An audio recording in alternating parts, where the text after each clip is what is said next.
Welcome to Penance Basketball Live. The Toronto Raptors win 3 straight games for the first time this season in a game in which a lot of players made a little bit of history. Scotty Barnes becomes the first Raptor in Raptors history, the first player in Raptors history to have 4 triple doubles in the same season, and he's been on a bit of a heater in terms of his playmaking and overall rebounding, and he adds 5 blocks tonight. Congrats on Penance. Yo, thank you so much. It was our best year ever. I cannot talk about that without talking about this game first. Let's talk about the game first. Yana here to talk about Penance. Okay, let's talk about this game. Okay, beyond Scotty Barnes, I think there's a lot of interesting stuff that's been happening for the Raptors recently. I'm going to make myself really, really small because who the hell wants to look at my face right now? We got to look at what happened in this game. Scotty Barnes, man, the 3-point shooting has just been evaporating, right? You can blame me. I'll take the brunt of the blame for that one. Last year, I made a little reel about his 3-point shooting. It went off a cliff, and this year I did the same thing. So, ultimately, jinx is on me. I don't necessarily think he's a 40% 3-point shooter as he started out, but I know he's not a 20% 3-point shooter. He's never been. So this is a cold streak. It will come out. It happens from time to time with players. They're going through some stuff. They're going through some lower body injuries, whatever. So I think he's probably going to settle, somewhere in the 34 to 36 range. And I hope he can exceed that. But I think he will become an average 3-point shooter. He was for the majority of the season. But right now, I believe if we looked, Pascal Siakam, who started out the season god awful, is now shooting better from 3 than Scotty Barnes. But Scotty is not basically going to give you value based on his 3-point output. That's not his game. It's never been his game. What he's doing, however, is giving you value across the board completely. 21 points, 12 rebounds, 12 assists, 5 blocks, 3 turnovers, a couple ugly ones, actually, a couple of really ugly turnovers. It's funny that as much as his 3-point shooting has gone into the toilet since the Pascal Siakam trade and the OG Anunoby trade specifically, his free throw shooting has been on a massive trend up. So lately, he's been really hitting his free throws over the last month and a half. There's a lot of work that's been put into that. But basically, I'm at a point right now where Scotty Barnes goes to the line and he misses a free throw. I'm usually shocked. I expect him to go in now, which is a pretty good thing. And obviously, there's a link between, shooting a free throw and shooting threes. It's still shooting, right? So, if a guy can consistently get to 78 to 80% from the free throw line, there's no reason he can't become a better 3-point shooter. So we're going to have this discussion at some point if he continues to, have poor shooting nights from 3, but I really think it's a non-issue, and I think he's going to be fine. Jakob Poeltl, 22 minutes. He was very dominant in those 22 minutes before going out. Unfortunately, I don't think it's that serious. They said an ankle sprain. I think it's more like an ankle roll. He'll probably miss a game, maybe 2. I'll touch wood on that. He's been really good, and he was pretty good for them tonight as well. I think his playmaking has been somewhat unlocked by the fact that the players around him actually know how to cut, know how to move, and have kind of bought into Darko's offense, which has been great. Gary Trent Jr., not the greatest game, not the worst game. I apologize. I missed last game and the game before. And, when the Raptors came out and they were losing a little bit in the first half, I was like, maybe I should turn this off. Maybe I'm the bad luck charm. I don't want to cost them the 3, because, look, I'm not pro tank. I've never been pro tank. I want this team to win. And I've wanted them to win since they made that trade away from Pascal Siakam, because I said, listen, now that play-in rep is very important. And with Trae Young out, there's something really on the line here for the Raptors. It may not look like it if you just look at the record, but hey, they're trending up while a lot of teams ahead of them are trending down. And I think they can make something work out of this. RJ Barrett was awesome. His scoring and his ability to just bully ball himself into, make any free throws tonight. He went 0 for 3. But his ability to just get in the paint, he took Ben Mathurin. There's a slew of just terrible defenders on the Pacers roster. And I feel like the Pacers got away with murder tonight when it comes to the whistle. I'm not kidding. Kudos to the Raptors for not hanging their head too much, and kudos to them for winning despite Jakob going out, despite the refs being so incredibly imbalanced. Yes, you can say it was a pretty loose whistle, and it was a pretty tight whistle, and they didn't really Sorry, it's a loose whistle. See, this is what I mean. Like, I've been focusing on film so long, I don't even know what a loose whistle and a tight whistle means. But basically, we're not calling fouls very often tonight. But the Raptors were the more assertive team, in my opinion. They were the team that was, more thirsting for contact, and none more so than RJ Barrett. Like, just really picking on Benedict Mathurin multiple times. Emmanuel quickly was very interesting. One thing I've noticed really since the All-Star game, and he spent a lot of time in the gym during that break. Like, he had mentioned that he wanted to go down, and we saw some video of that and stuff. And I think one of the things that I mentioned when he came over as a Raptor was, look out if he ever gets to the rim. Like, he had this very awkward tendency of basically shying from contact, and all of his finishes were like 3-4 feet short of where they should have been. And I'm seeing more and more of a concerted effort to do that. My reason for being optimistic initially was, if you can do it for OG, you can definitely do it for him, right? And we've seen a lot of progress from a lot of players throughout the year in this specific regard, where they've just gotten better at finishing around the rim, like learning how to, finish through contact. RJ Barrett, this was a huge, huge weakness. Okay. Like, when I was at Penance, a lot of New Yorkers came over, and the amount of shit that they talked about RJ Barrett is crazy. Shout outs to all of you New Yorkers who came over, and they're talking to me like, oh man, you're a Raptor podcaster. Oh, RJ's your problem now. Okay. Like, straight up, man. Like, let the guy breathe, And I kept saying, he's home now. He's home. He's home. I think he's been good. Like, I'm not the fan who's going to be like, oh my God, he's going to be a star. This is not about that. He is a very incredibly important balance to what the rest of this roster does. He does unique things for this roster. His playmaking has been better as a Raptor. His shooting has been better as a Raptor, and his paint finishing through contact has been much better as a Raptor. Hey, we got 500 people in here. That's awesome. Thank you so much. Ochai Abaji. Holy shit. When they traded for him, I was very cautiously optimistic because I liked him a lot as a prospect, obviously at Kansas. I trust Masai Ujiri's vision when it comes to scouting, even if I sometimes don't understand his vision when it comes to trading. And I liked Ochai. He has a lot of tools, a lot of defensive tools. He has a good shot. He's a good corner shooter. And then he comes out and he starts his Raptor career out with all this talk about a fresh start. And he don't look too great. The first few games, he don't look too great. But he sounded great. He sounded optimistic. He sounded like he was listening. And he sounded like he believed that this would be a good thing for him. And it has been a good thing for him. The last 2 games have been impressive from him. He leads the bench in plus minus, not that I care too much, but tonight you felt it. His and Grady's movement without the basketball, cutting back door. He got that really beautiful, alley-oop dunk. They're shooting. The gravity, even the threat of them shooting, it sort of spaces out the lanes a little bit for guys like RJ and Scotty and Kelly Olynyk and guys like this to drive.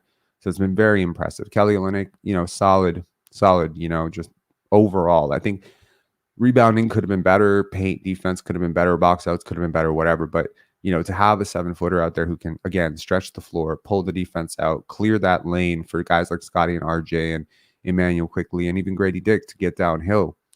I think it's very easy right now for me to argue that Grady Dick could be the 5th best player on this team.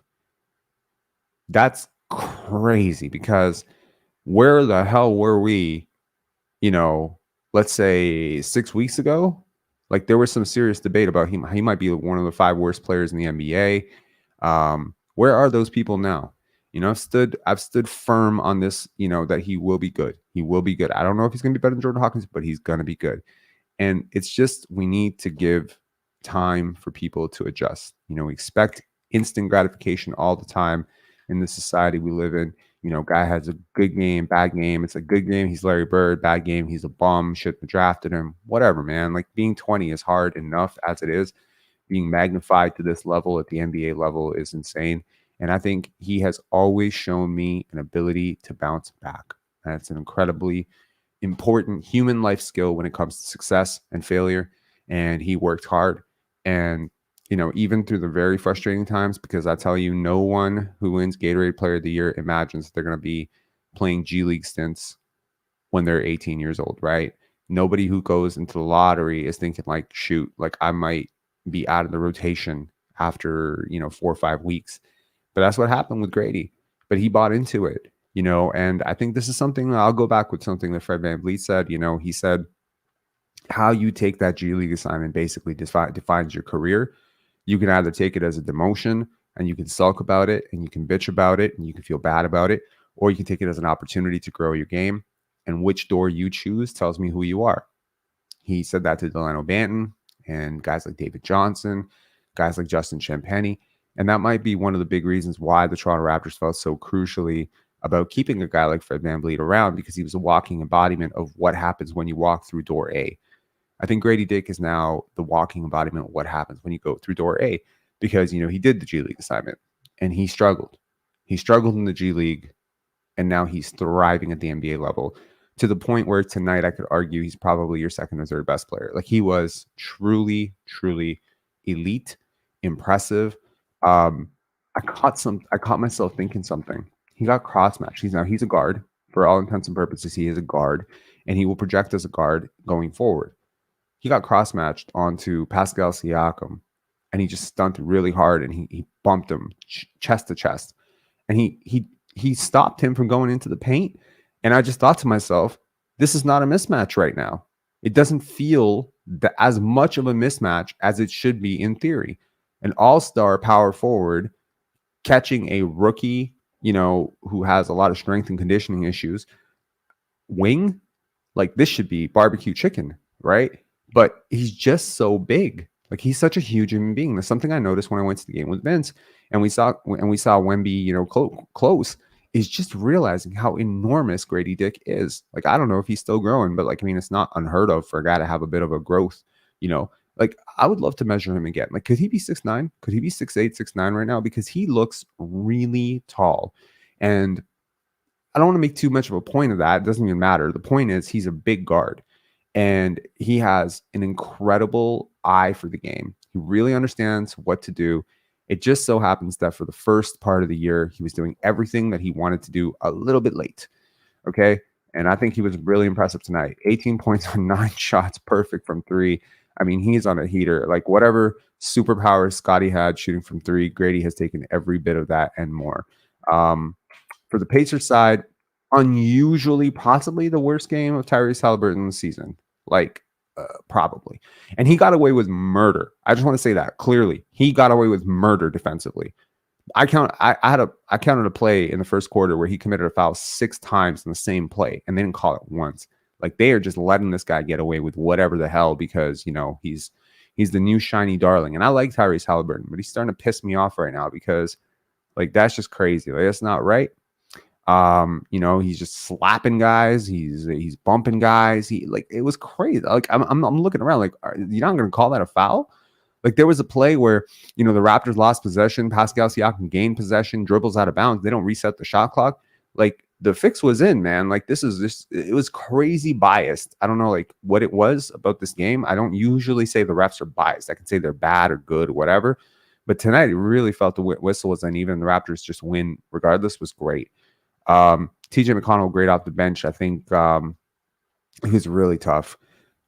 Andrew Demhart, kind of a poor game from him. Pascal Siakam played well, like reasonably. Offensively, I think he played well. Defensively, he made a lot of mistakes. And, again, as a Raptor podcaster who has been very, very loud critic of Pascal Siakam's rebounding and defense and, just defensive IQ and screen navigation and just how he reads a certain play and, just deciphering like who to go over on, who to go under on. It doesn't seem like he's very well connected in his mind defensively at times. And, tonight it allowed the Raptors quite a few opportunities that they probably wouldn't have gotten against any other team. So that was great. Thank you, Pascal Siakam. Give him a slice of pizza, like invite him. Because the truth is that when Darko Rajakovic made that promise, if I recall, like 9 of these players, like they're like 9 of these players weren't even on this team. So, it's crazy. Hallie just turned 24. Yeah, He's great. He's one of my favorite players, like offensively. But let me just be clear: he's not about to become a positive defender at any point. Okay, it's just not going to happen. He's just not good. Like I've watched him a lot over the last 2.5 years. He makes a lot of mistakes defensively. All right, let us bring on the brothers from other mothers, NY4 Raps and FA. Okay, FA, NY4 Raps. How you guys doing? Hey, hey, hey. Hey, we're doing good. How you doing? I am dead, and you're seeing a I know.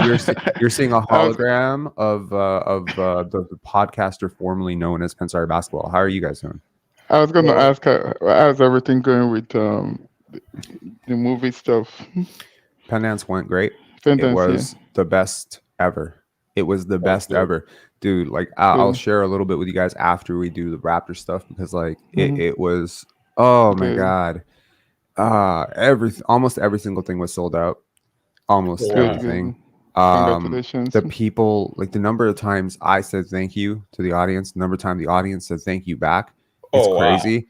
Um, we after the festival, we got reached out to by a ton of people that have been ignoring us for years about like, hey, how can we help you going forward? Met like hundreds of interesting people. This was the best weekend of my life. It was Oh, Okay. great, incredible. great. Yeah, yeah. Yeah, Congratulations. great, great, Yeah. great. Thank you. Yeah. Yeah, your folks will be looking down and be proud of you. They'll be looking down from heaven and say, "My boy did it." Yeah, I hope so. I hope so, man. Like, cause yeah, no, it was crazy. Like, I mean, the moment that did it for me, like, it really crushed me. Was y'all remember the teacher that I talk about like all the time? Like, Hmm. there's Yeah. a high school teacher who like changed the course of my life. Mhm. So there's a block of short films that we programmed on Sunday, and she messaged me and said, "I'm coming to that block," Oh and Oh, wow. that block of shorts is called "To My Parents." And Oh the wow. final film in that block is called 24/7, and it's about a teacher who saves a young boy. And I Oh mm, programmed wow. it because of her. So there I am presenting that film, and I'm looking out at a crowd of like 130 people, and she's right there. And I'm oh, just wow. like, bro, this is blowing my mind. I can't believe this happened. So this is crazy. Thank you to this community for enduring all of my plugs Mm. and all of my random movie stuff. And so many of you came out, like it was incredible. So many of you bought passes. The support from this community was incredible, and thank you from the bottom of my heart. It was crazy. Yeah, Mm. that's good. Lance saying, Rob, did you cry? I actually did. I actually did. I was gonna ask you that. I No, I was was no, gonna gonna ask. ask I you was like, that. let me know. no, Yeah. I actually did. Yeah, it was it was during a block of shorts called Through Her Eyes. No, it was through Story Over Everything. The block's called Story Over Everything. There's a short film called The Line about a girl breaking through like a barrier, and I'm just watching the audience just stunned, and I'm looking at my like I'm feeling like I look like, y'all ever seen like someone in zombie makeup? That's how Mhm. I looked, except I had no makeup.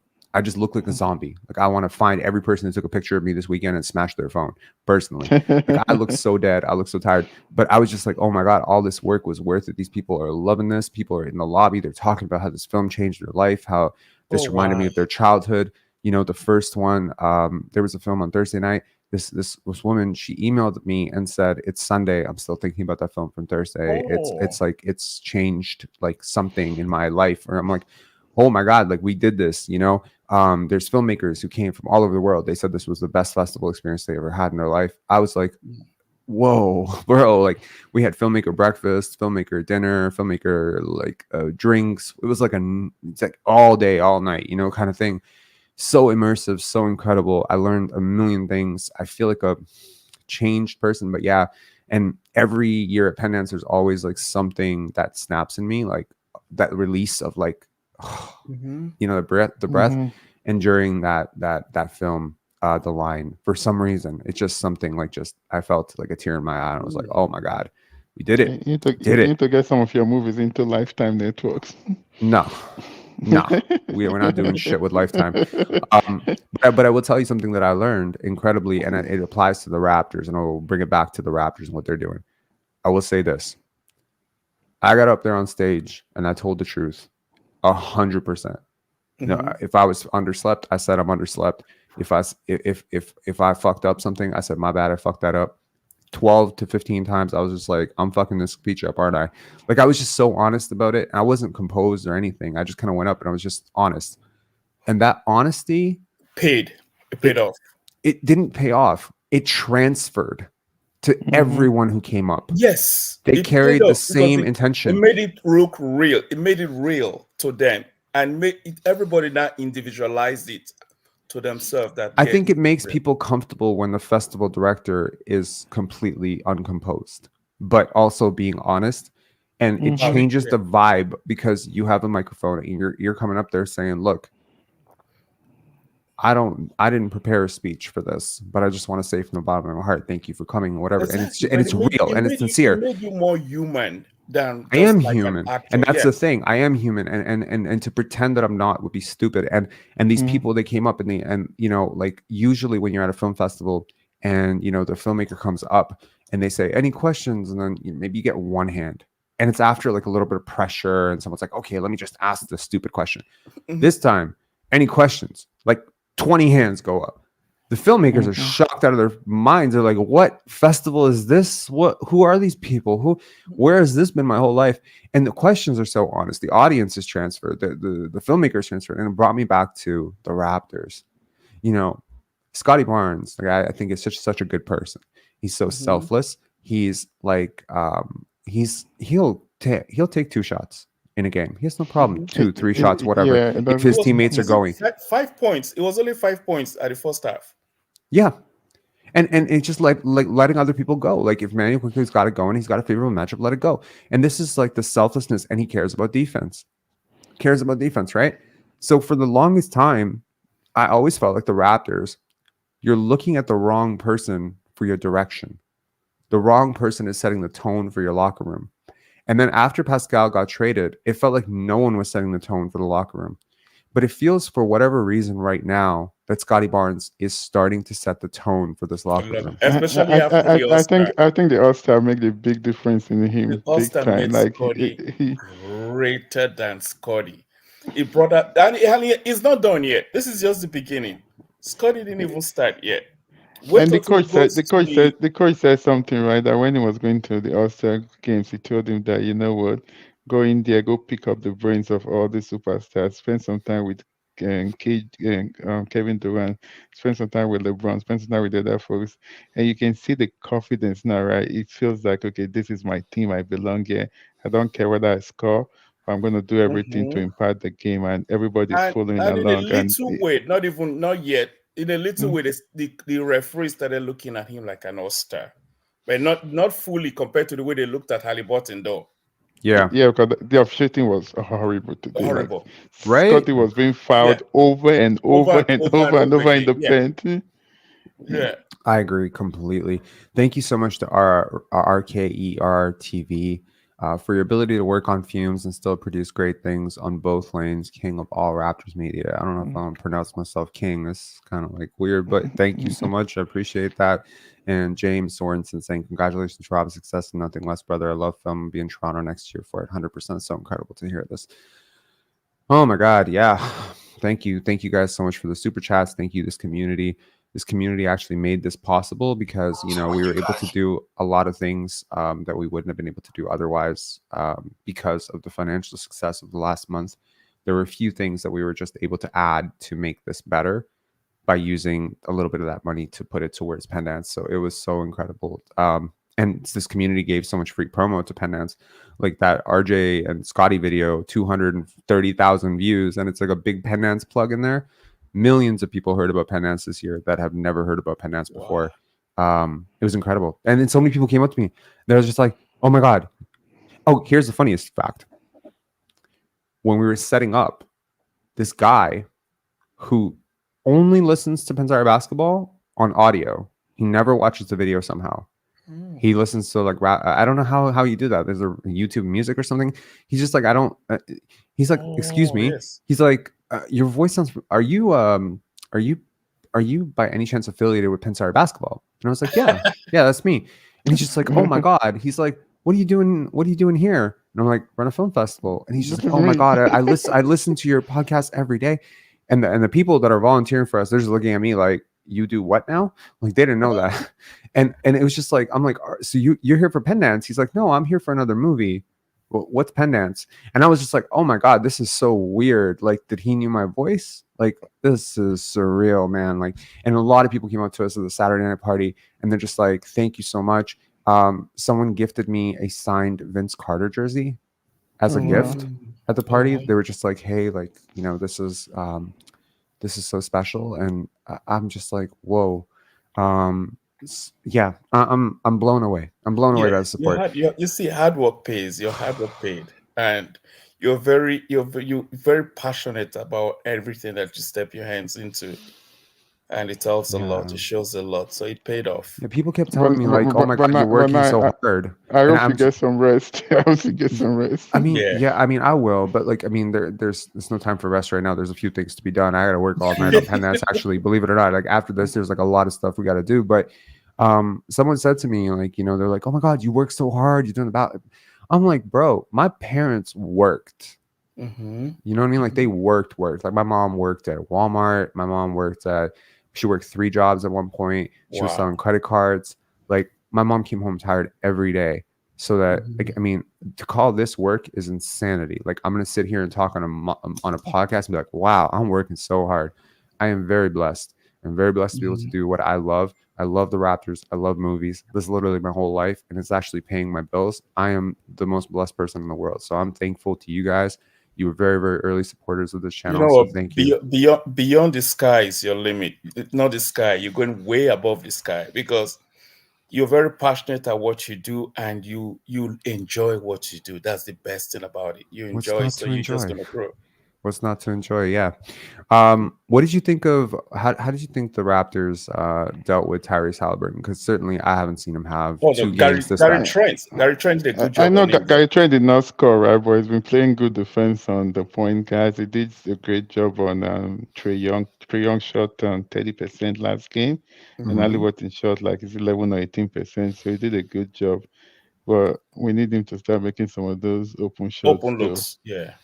I And I think know you he had a mentioned Scott is struggling with trees, right? But His after defense. uh, His defense after picked up. yeah, exactly, he's doing everything. So it's the So legs, man. his legs are tired. Hmm. for sure. E- I think, but Even after has the he felt trade, right? a little bit more energetic since the All-Star break? Like a Yep. Yes, little bit yes. bouncier? Yep. Yeah. Hmm. Yeah, And yeah, you And yeah. he's can been tell, doing you can everything. tell, since after the All-Star break, you can tell they work as a team now. They love each other now. You can see love. Mm, Oh yeah. Yeah. yeah. I was seeing a lot of suspicion earlier, like Scotty to IQ. Like there was a lot of Yes. I don't know you. You don't know me. Like Like I and don't I know how to think that talk to you. and the coach addressed it in one of his press conference, right? He said that they need to train together. That they've not trained together. They need to that they're missing a lot of pick and roll passings and things like that. That he wants Hmm. to get them in the gym together. And I think in the off season it's gonna make a big difference too. But for now, I think after all the practices, you can see the big difference. Because even Paul was complaining that IQ doesn't pass to Grady Dick. Hmm. But Hmm. now you can see it passes to Grady Dick. I Yeah. think they're beginning to understand each other It's right just now. trust. It's trust, Yeah. It's It's trusting trust. guys, Yeah. it's knowing guys.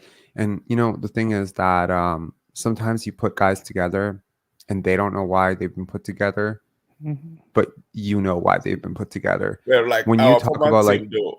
Our yeah, former team, though, we just have too many good players. They don't even know why they're together. say that again. The former team we had with OG, Pascal, they good players, but they didn't even know why they're together. So now you see the players we I have think I think it now. was the they were wrong playing they were players. playing for themselves, right? They're playing for their Yeah.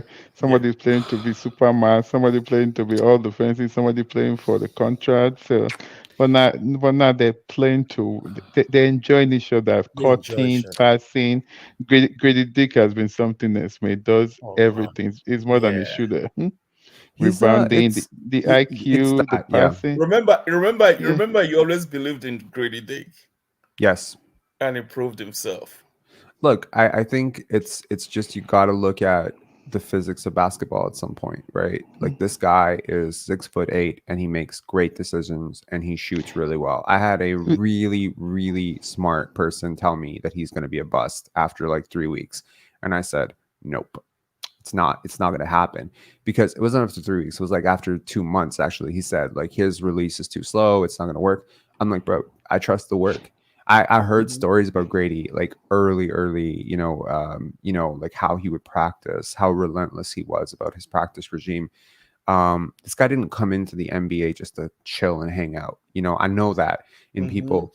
And one of the things that I realized, even with Penance, I realize this now, how many directors we've selected before they blew up. And what we Mhm. saw in them, we saw in their work, maybe there was a limitation, maybe something was wrong, but I was like, this right there, that's about to explode. This Mhm. ability to see what is underneath the mistakes, like what is Mhm. the intent, what was the effort, the ability to notice the small things, the small details, Mhm. right? Like even like how someone looks up at you. I think the previous Mm-hmm. team was wrong in terms of fit, synergy, timeline, age, a lot of things. There Mm-hmm. is a basketball fit, and then there's a personality fit. They both have to Mhm. work for a team to work. Rasheed Wallace going to the Detroit Pistons worked. You What? know, Yeah. it worked. He fit their personality and he Mhm. fit their basketball style. It has to be that way. And the coach has to fit the roster, and the roster Yep. has to fit the coach, and the style that the coach is implementing True. has to fit. True. So this really comes down to, a philosophy on life, where someone says this is bad, this is good, this player is good, this player is bad. It's actually sometimes just comes down to fit. Everything is about Exactly. fit, Achua is another one. Achua went to the Knicks. Yeah, sure. He's It's much better there. yeah. He's Yeah. been better. And it's just again, it comes down to fit. He's more Yeah. comfortable there. He maybe Mhm. he's a New York guy, right? So he might feel a little bit more comfortable there. RJ, same thing for us. He's a little bit more comfortable here, Exactly. Yeah. right? And, And and and and apart so from being a New York guy, right, the coach is not about doing anything like Raptors, right? They want him to dribble, they want him to pass. New York Three is just doing points. the dirty plays, rebound, defend, put back, and just do the dirty plays. And sometimes I think some basketballers they don't understand that you don't have to do everything, right? yeah, Just do the simple thing and you get paid. Because you're not Scotty Barnes, period. Just do Scotty Barnes, his defense is one of our best defenders, is definitely the best passer, mhm. rebounds, every all around player. Yeah, And I agree. Dejan Tomori said it best, right? That when he got to San Antonio, that Kawhi just told him that, you know what? Just focus on one thing, focus on rebounding and defense. Then Mhm. with that, you get yourself on the court. And when you're on the court, you now be expected to score. That's how you expand your game. Hmm. I agree. Yeah, I mean, like, look, he's not really trying to be some sort of mega scorer, anyway. So it's not really his game. Like, he doesn't want to go out and score 40 every night. But I think at some point he will be able to. I think he will be able They to will just be able score to, but 40, 50. he tries to lead by example. So he tries Sure. to give everybody the ball first and then take over when it's time to take over. And Agreed. we already know, just like Pascal, fourth quarter, he choked. So we already knew that too. So Scott is the fourth quarter guy. But Beginning, it's just like, this guy was on fire today, man. Benedict Maturin. He oh, was, wow, Yeah, we he was couldn't stop crazy. him. We couldn't He was stop him. absolutely insane. I'm still not a fan. I'm It's I'm gonna not a it's it's fan. gonna it's gonna take some It's the kind time. of it's the kind of player that win you games and lose you a lot of games. Hmm. Because when he gets hot, right, doesn't pass the ball. Yeah, I think that's part of it. I think the other part of it is just defense. Like the Yeah. defensive effort, motor, shot selection, playmaking. Basically, he's like the anti Grady Dick. It's not a super Hmm. it's not a super diverse low volume. It's a massively disruptive, volatile, extremely streaky, high volume player. Grady's not high volume at all. I don't know if he ever will be. I don't know if he's ever going to be a guy who's going to put up like 28 points or something like that. I know he has the skill set to potentially put up 28 points because of his vision at that size I think If he's he could, gonna be a 20-point scorer because he's very efficient, right? And he shoots a lot of threes, so we need to easy change the to way we talk about 20-point per game scores in the modern NBA because basically yeah, 20 because points is like the old 16. nice 40, 50 points, 60 points. It's Exactly. Yeah. crazy. Yeah. They, So they, I, they I need to think he I think he they could I think he'll I want to say positive. That might be hot take territory. I'm comfortable saying that there will be a season in Grady's life where he cracks 24 points per game. and Hmm. and, and that's just and with his efficiency and the roundedness of his game, because again, when his body fills out, the rebounding will get better, the tenacity with which he chases defensive rebounds, and even like how he cuts without the basketball, Without the basketball and with the his basketball. playmaking. So he could be like a 24, 6, and 8 guy, 24, Yes. 6, and 5 Yeah. guy. Like, this is crazy. Like, he's giving you value across the board. And then, Hmm. of course, I saw a lot of this in Summer League where he was getting into passing lanes, right? Now we're seeing like him drawing charges. Can he become like, a 45th percentile type of defender? Like, I'm sure he's never going to become like a all defensive type. But is he just better defensively? Like, because again, like, rebounding is part of defense, yes. Team switching, communicating is part of defense. Getting around screens is Hmm. part of defense. He's shown me like a lot of It's stuff showing all that's that. Ah, positive. yeah. Yeah. The only thing, like, if you could give him like Ochai Abaji's legs, he might be like the second best defender on this team. So it's just about like strength and conditioning. But like, as he gets stronger, he has the size to cross match for 3 positions. That's Hmm. pretty good, and he has just enough length to be disruptive as a weak side guy. Maybe he could develop a little bit of shot blocking occasionally. um I love that Emmanuel quickly block on Obi Toppin. That was yeah. crazy. Hmm. The Yeah. Raptors are just longer across the board, man. They're playing bigger players. They get bigger with Kelly, right? He's big.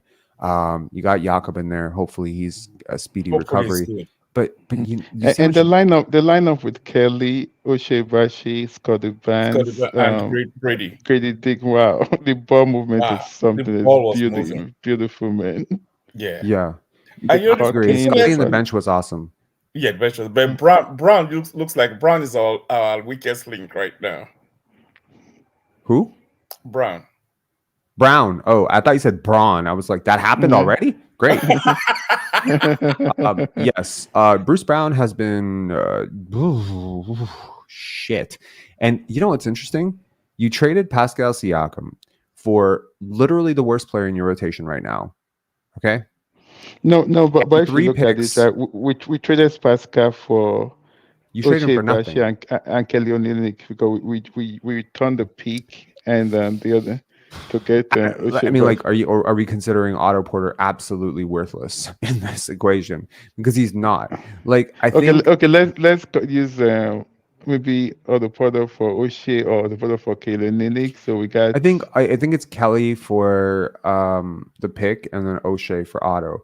Um, yeah. Regardless of how you want to look at it, I think it comes down to the inability to sign Kelly Olynyk beyond this year, which is Utah's financial motivation to do this because they want to extend Lauri Markkanen. Hmm. Hmm. That being said, there aren't a ton of minutes for Kelly Olynyk as is. Walker Kessler is a really good player. Now they have John Collins, right? Like, they have a lot of size up front and size that expects to play. So Kelly Olynyk's like a little luxury that they didn't need to keep. So they take Otto Porter's expiring, they take the pick back, they unload Abaji. Abaji is also extension eligible soon. He'll be extension eligible next summer. So you get 2 more years of the rookie value contract. But then, if he does pop for you, boom, there's a player. Another player you can't afford as a pretty small market team in Utah. So I think for them, it was cap clearing. Because I think certain smart general managers might be more tuned in to where the NBA, Hmm. CBA, all this stuff might be going. And maybe some people are going to be caught with their pants down because it could still go one of two ways. And so at the end of the day, though, the Raptors traded Pascal Siakam for nothing. In a lot of ways, they traded him for picks. Nothing that's on your roster right now that makes any sense. Like, right now, if you play Javon Freeman Liberty instead of Bruce Brown, like, what's the difference? Do you lose this game? I don't think so. He's not doing much of anything. Like, But he's but had but so but, many but, negative we, games. It's crazy. but it's a Yeah, good yeah, thing. but sometimes you add by subtracting, right? So What is Yeah. the since gap he had right now between him and Jordan Nwora? Like I'm a Bruce Brown fan. Like I like him. This might just not be a fit for him because and for the Raptors, who are saying like, oh, what an asset we have here. I said it, at the trade deadline when they didn't move him. This is a mistake because that asset changes value in the offseason. Now he's got less value remaining, Yeah, and but I think they can use him to clear cap space and get other players. Well, trade him to a team that wants to clear cap eventually. 20 something million I dollars. don't think he's gonna have the same value if he keeps playing like this. Because Yeah. who would Yeah, but want you him? remember I told you, I said, this guy his value is depreciating daily. Yeah, Because at the he's like beginning the of worst. beginning He's when like he the came, worst everybody stock in the NBA because he's like he does this elite thing, which is like the cutting and the versatility. And he's 27 years old, so no one's calling him old or washed or anything like that. But at the same time, like for whatever reason, it's just not working for him right now. I hope that he finishes stronger than he's starting right now. They're continuing to play him over Chris Boucher. And I feel like Chris Boucher might be more valuable right now for them. And I wonder if Jakob Poeltl misses any substantial amount of time with the amount of rebounds that you're going to give up. Granted, Bruce Brown's like one of your better rebounders as well. Just but from the size, rim protection side, could Chris Boucher maybe be a better fit here, especially if Kelly Olynyk moves into the starting lineup and he will. And I'm actually curious to see that. I'm very curious to see that starting lineup with now like, Gary, if he can catch a wave and he can continue shooting well. Emmanuel quickly, feeling a lot better and getting all the way to the rim. And, some of those finishes are so impressive. And then Scotty and RJ applying rim pressure all the time. Like having a spacing big could be very, very interesting experiment to see that. So, the last time they played without Jakob Poeltl, like when he was out, they didn't have Kelly Olynyk. True. Right. Mm-hmm. So they were starting Jonte Porter, Thaddeus Young, whatever. And yeah, that's bad. That's really bad, But Kelly Olynyk is a massively better player than those guys. So, you can live with Kelly Olynyk as your starting center. You just need to make up for it somewhere else on your roster. So maybe Chris Boucher gets another crack at it. I understand why they're not giving him a crack at it, but at this point, I'm not really sure how much more Bruce Brown is worth than Chris Boucher. Like, I really don't. Like, it's not that much more because they're both going to be like similar expiring contracts. Maybe the value of him at the draft will be that you can basically give cap space to somebody. But what are you taking back? Are you taking back a long-term contract? Are you taking back Harrison Barnes or something like that? You know what I mean? And at that point, it's like, what's the value here? Like a first round pick? Like, I don't know. I think it depends. It's probably, maybe we didn't get anything good for him during the trade deadline, right? Maybe they didn't want to take another salary, so we'll never know. So let's see. Maybe on Wednesday, let's see whether we're gonna see Chris Boucher on Wednesday.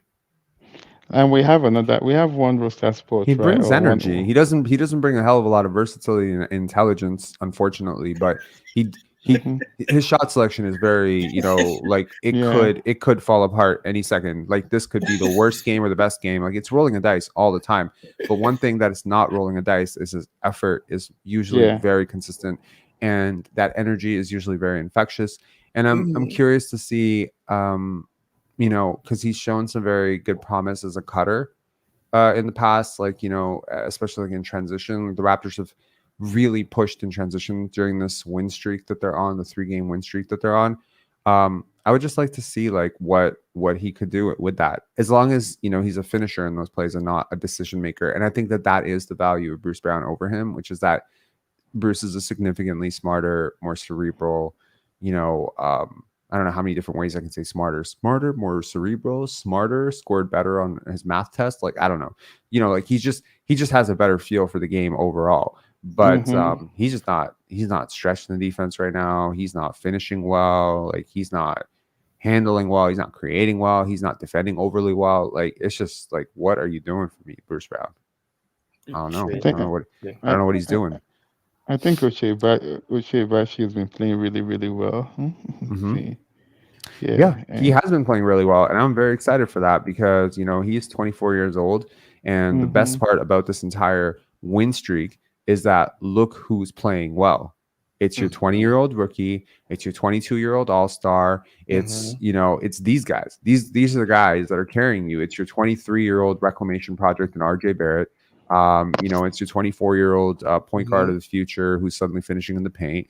Like you're doing this through youth. This is all. Mhm. This is what this channel has been crying for, like for a year now. Exactly. So, Exactly. if you're gonna win this way. If you're gonna lose your pick, lose it this way. And I'm just Mhm. I'm happy to see this, man. This is I'm happy awesome. to see the growth, and it was just like it's like a very quick rebuild. This was like very quick, and we grew so fast from the rebuild. It'll be Yeah. interesting if they sneak into the 8th seed and the plane is with Indiana and they beat Indiana. Indiana falls into the lottery.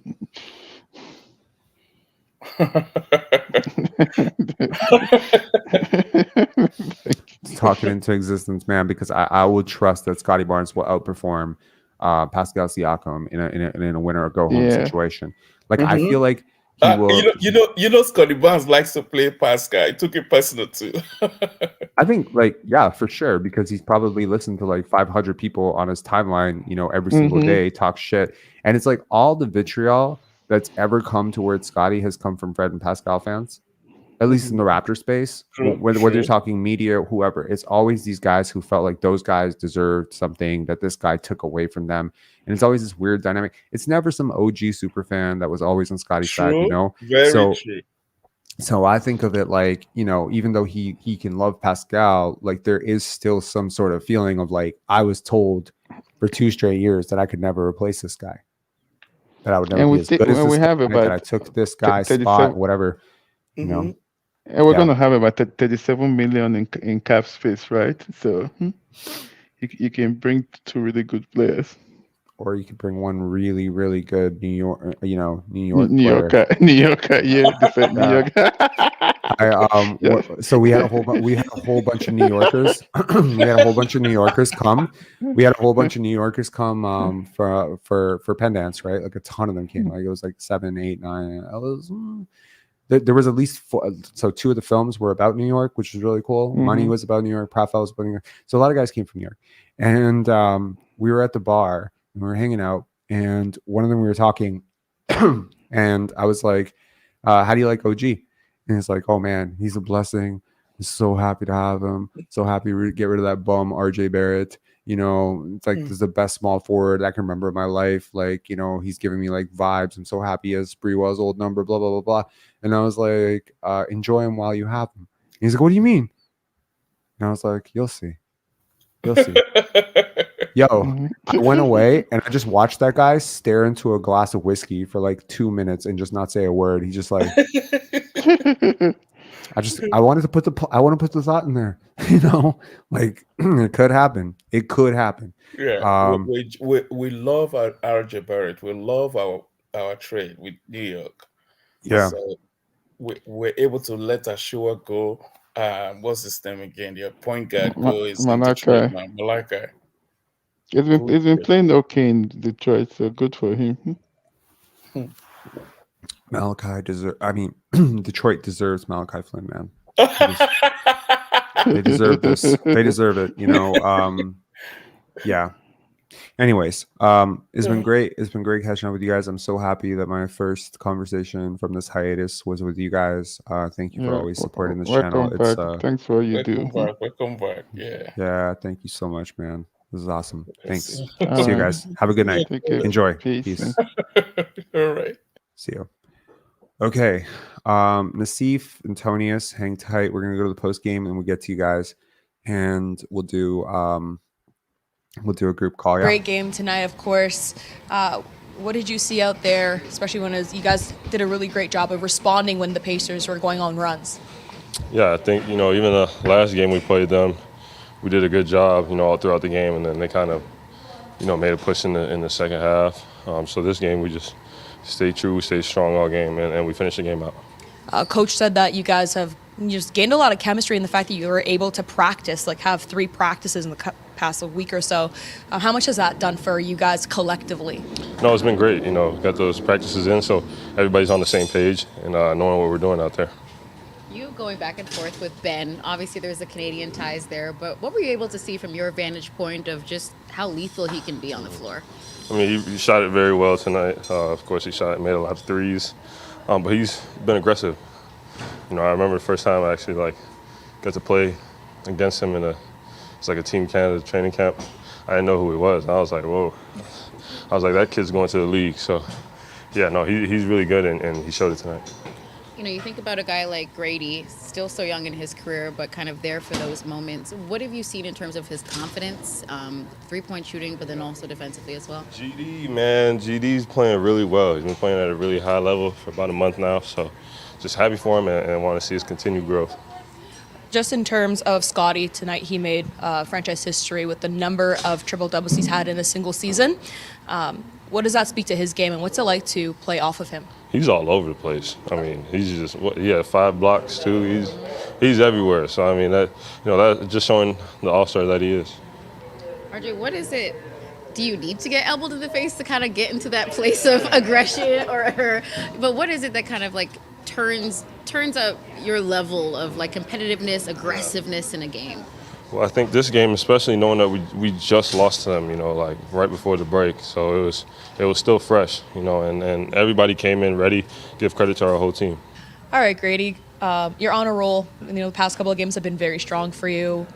What are you seeing out there? What's it been like to kind of find your rhythm on the court? I mean, just the same stuff that I've been saying of, just being comfortable. And, obviously I'm the rookie, new guy coming in. I'm the new rookie guy coming in. And, each game's a different, lesson. And just trying to take what I can get from each game and, sit down with coaches, watch film, and seeing different things that I did here or there, and just try to build from it. And I feel like that's what's, going each game. Something that I spoke to Coach Darko about is just the fact that it looks like you're having some great off-ball movements in terms of your cuts to the rim, getting some open looks there as well.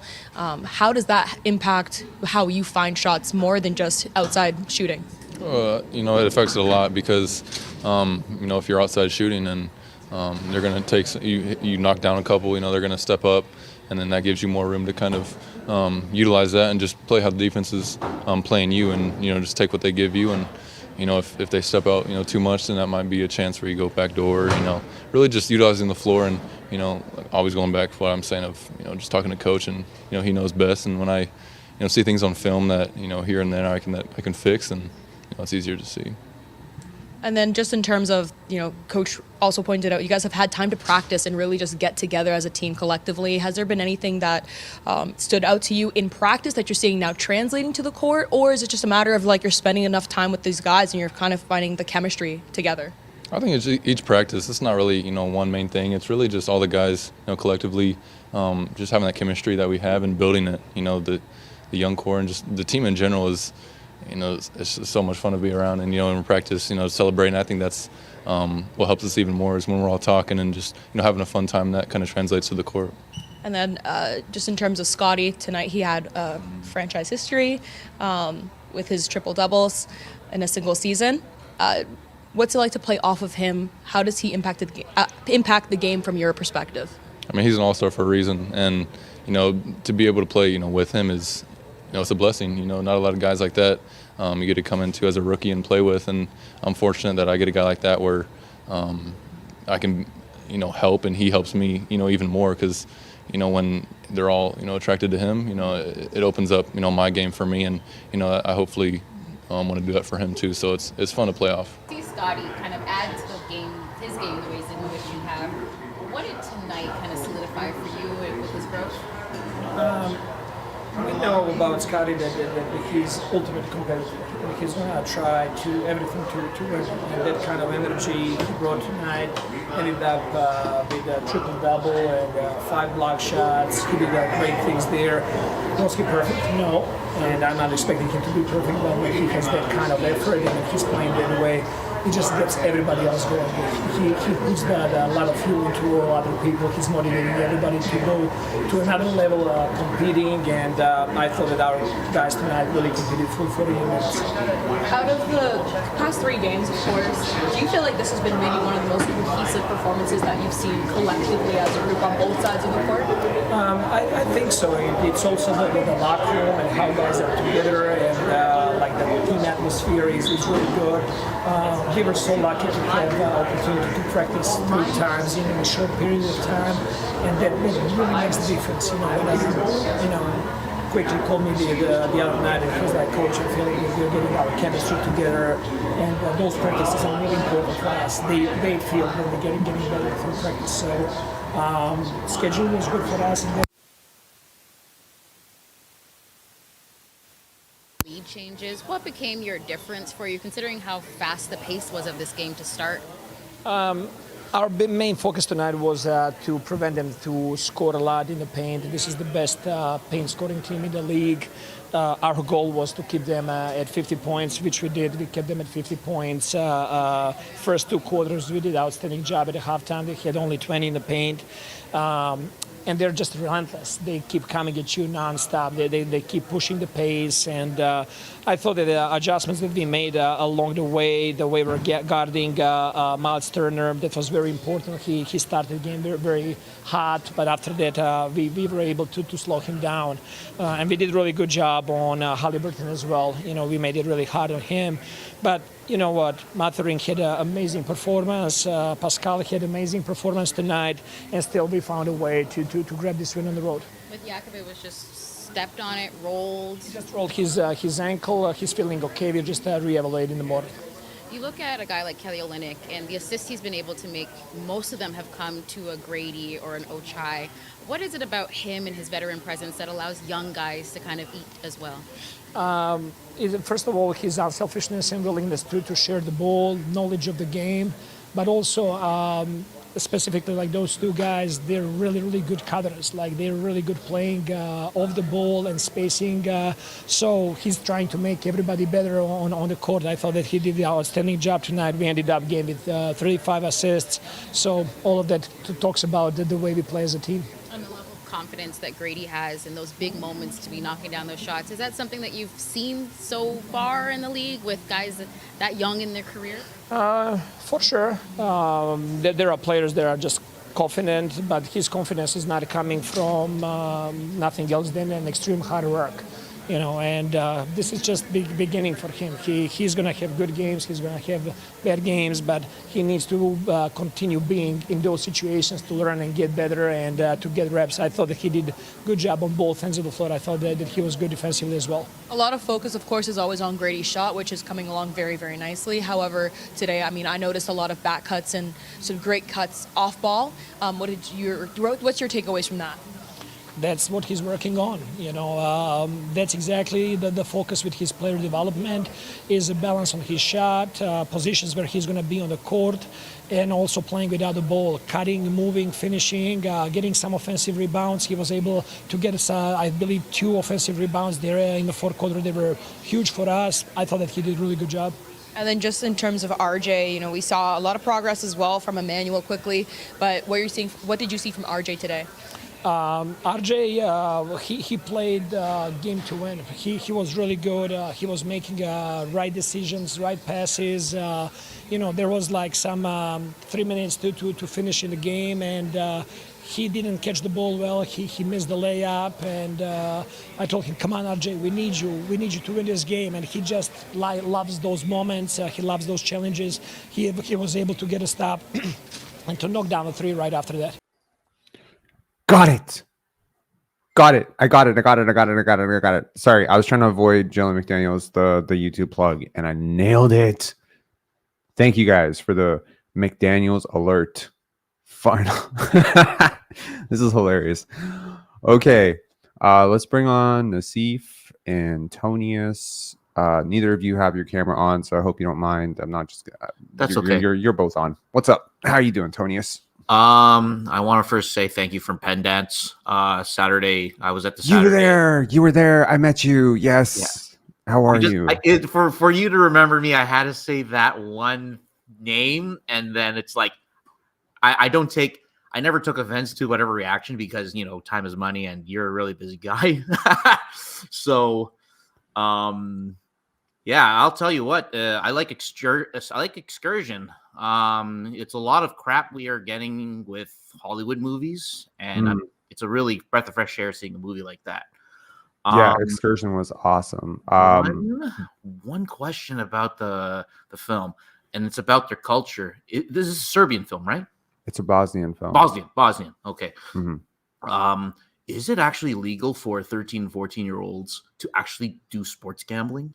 Because it's kind of funny in that one scene. They're just like, it's like, yo, those are kids. They let them just like fill up. I actually don't. I wish I knew an answer to that question. I don't know if it's legal. I don't know about Bosnian laws. Okay. It seems like it should be illegal. This was the pratfall sold out Canadian premiere. I just want to show this to people just who may have missed it. This is what the event looked like. This is what Tony was talking about.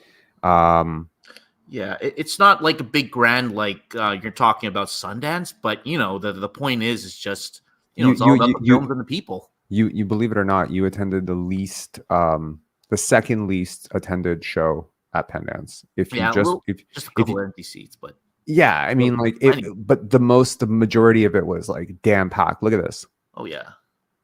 I wanted to go. This was a chilling moment. Hang on one second. Here, look at this. So this is a filmmaker who made a short film at the Block that got laugh upon laugh. It's called Linda Forever. This filmmaker couldn't make it. She was one of the few filmmakers who couldn't make it. So because her film got such a crazy reaction with the audience, I just wanted the audience to say hi to her. And this is them saying hi to her. Isn't that chills? That's crazy. Chills. Can you imagine being on the other side of the world and being able to like see people doing that? And like this is just some pictures from the event. Like, I mean, I'm blown away. Thank you so much for coming, man. Like, I really appreciate it. Yes, I recognize you immediately. That's beautiful, man. I was there for Money, Money, Money. It was a great movie as well. I want to see that movie, but I had overtime work on when I was getting out of money. The next film, it was so packed. I think they were like the whole hallway was packed with people waiting to watch the next movie. Yeah, it was incredible. Nassif, did you come up to me and say hi? I did. I saw you. You look really busy, so I didn't want to bother you. Damn it. Okay. Well, thank you also for coming. Like, and this is the filmmaker he's talking about. This is Jake Remington. Shout outs to Jake Remington. Made his world premiere at Penance, and Nassif watched it. So Nassif is one of 130-ish people, 140 people in the world that watched this film, and no one else has watched it yet. That's crazy to me. Like the amount of work that goes into any of these films, and that you were one of the first people. You'd be able to say this forever if the film ends up being blown up and goes on Netflix or something. I hope you'll be like, it was such a beautiful film. It's awesome. It's fucking awesome. And this community filled a lot of those seats because I talked about money on this channel a lot because it seemed like I'm like, yo, maybe these guys are not going to be for a Turkish art house film. Maybe that's not for them. Some of you guys did come to Ararat and liked it, which was really cool. But these guys are going to like money, and like you guys liked money, so it was like super cool, man. I'm so happy. Thank you. Yeah. What'd you think of the game tonight? Pizza party, baby. Pizza party, yeah. Pizza party. I was so excited when I messaged you before the game ended. I was like, we're getting there. And it finally happened. For sure. Yeah. It's I want to bring up one thing that was pretty big for Scotty in terms of milestones. So he's actually the 8th youngest player to score a triple-double with 5 blocks. And I'll list you the youngest? Yeah. He's 22 years and 29 days. Who are the 7 others? I'm curious. Okay, so I'm going to go downwards and end with who ended before Scotty. Victor Wembanyama, Alvin Adams, Shaq, Chris Webber, Josh Smith, Bill Walton, Serge Ibaka, and Dwight Howard, and then Hakeem Olajuwon. That's a crazy list. That's a crazy list. Next to. Yeah, right? It's crazy. Yeah.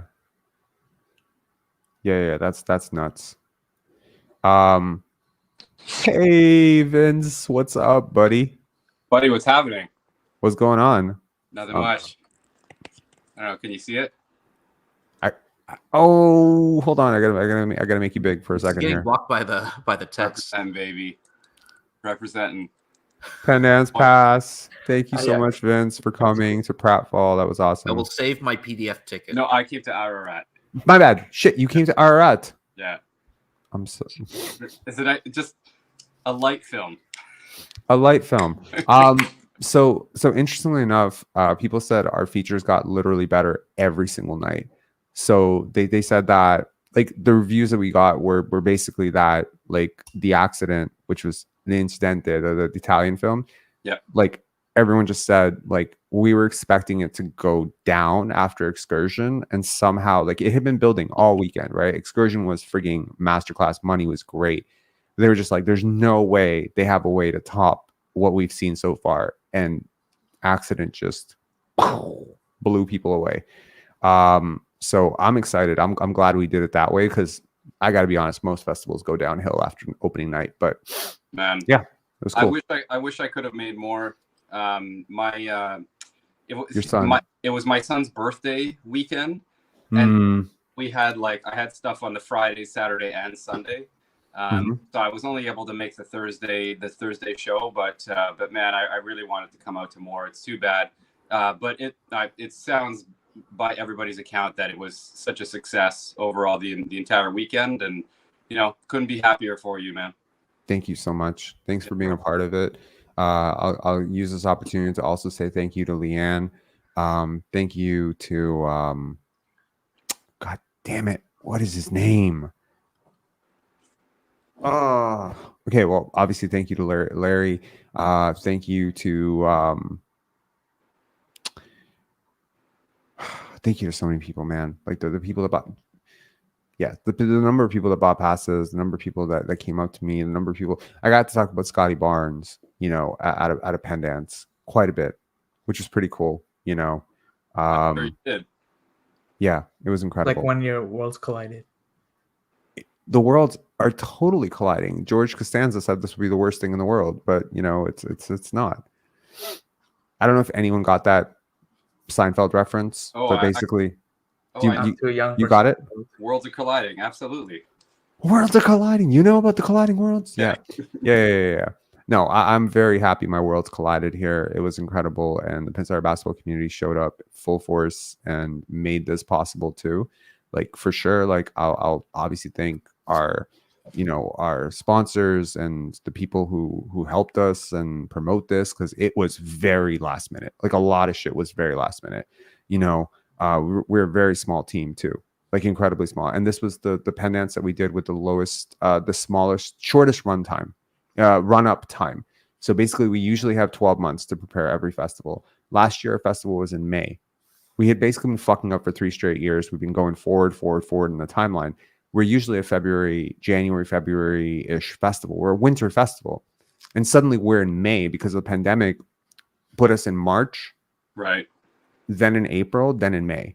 So we kept operating on a 13-month timeline. I'm like, bro, at this rate, we have one of two ways to go. Either we can we can keep doing this 13, 14-month thing, and we'll eventually end up in September, October, and then we'll course correct by eventually getting back to December, January. Or we can just do 1 year where we do it all in 8-9 months and just get back to February. But that was going to be really hard, and it would have been impossible without this community and without the growth of this channel. We don't have the money. We just do not have the money right now to compete with, the marketing budget of a TIFF or whatever. So this community bridged that gap. Like it totally did. Like there were so many people. Like I reached out to an actress friend of mine, and I was just like, hey, she's like, my brother was just talking about you. I was like, who's your brother? She's like, oh, he follows your basketball channel. He was talking about how he's going to go Penance. I was like, what?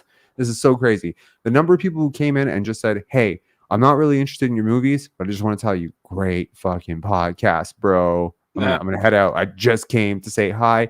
I was like, that's so cool. It's really meaningful. It's really awesome. And there were a lot of basketball fans there too. Like a lot of people who came in, like they were just, it was cool. It's very meaningful. It was I said it before, it's the best weekend of my life. I cannot say how much I'm just grateful. Good for you. Yeah. What'd you think of the game tonight? I thought it was incredible. I thought that was an incredible game. I agree.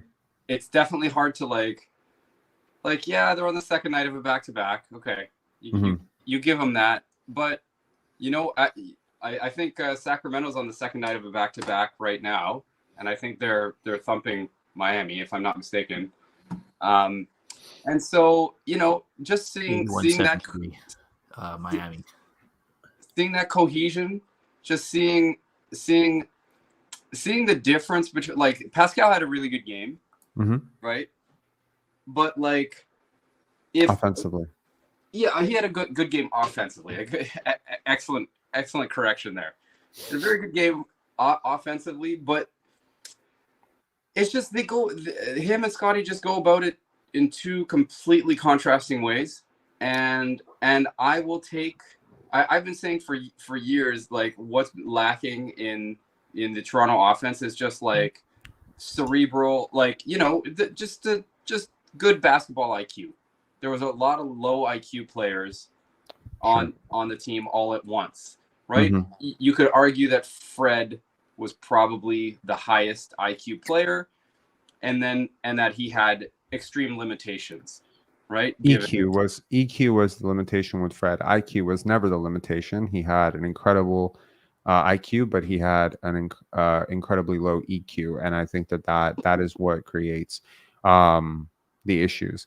Yeah. I think we just had EQ emotional intelligence. What is that? Mm-hmm. Yeah, So EQ, IQ, the differential being intelligence versus emotional intelligence. Right. Totally. Yeah. Totally. And he was in for himself. And when you put a group of those guys together, it's just gonna stall. And then you look at just two like a third-year player and a rookie playing together. You're just like, yes, holy shit. And Poeltl. You definitely got to throw Poeltl in there. He looked like he was doing a lot of facilitating, right? And those three players really picked apart Indiana. Not that they have great defense to begin with, but like they picked them apart. Like that was really fun to watch. That's putting it lightly. Yeah, I mean, like I think they have pieces to be able to do something defensively, but I think like the commitment. And again, it's difficult because your lead guys don't defend. Right. Pascal is not a defensive-minded player, and neither is Tyrese Halliburton. If you're marching orders, and neither is Halliburton. So yeah, you have potentially decent defenders in Neesmith and Miles Turner and Nembhard and Walker, Jarris Walker. Yeah, you have some pieces that are defensively oriented, but they're playing on a team that is led by people who are very offensively minded and focused. And, it takes a lot. I think, you ever been like walking next to somebody and they start walking faster and you just start walking faster by default? Or like and it goes the same to talking. You've ever seen someone who's talking really, really fast? Just start talking slower. They'll slow down. Yeah. There's a transference of energy or whatever you want to say, momentum that happens between human beings who are in close proximity at all times. Even if you're talking to someone who's really pretentious or whatever, just start being vulnerable and honest, and they will soften up a little bit. Right. So I think that when it comes down to energy and defense, the highest order comes from the top guy, and the lowest order comes from the bottom of your roster. And so, yeah, like you can be a hustle guy off the bench who cares about defense. But if you're playing on a team where all your leaders that don't give a shit about defense, it's just never going to transfer the way it could transfer if you were the top guy who cared about defense. So, teams tend to take the identity of their best player and their coach to some extent, whoever is more powerful, and usually some element of both. And whoever they elect to be their best player is who's going to set the marching orders for what it means to play on that team, what is prioritized, and how you're going to win, because I call it like a plan to win. Like, what is your plan to win? Because if your plan to win is to just go out and guns blaze and not guard anybody and just have a, marathon run of bombing 3-pointers, yeah, that's going to be one way. If your momentum, changing, the guy that you're getting marching orders from keeps attacking the rim and taking physicality and inviting physicality and putting his body on the line and diving for loose balls.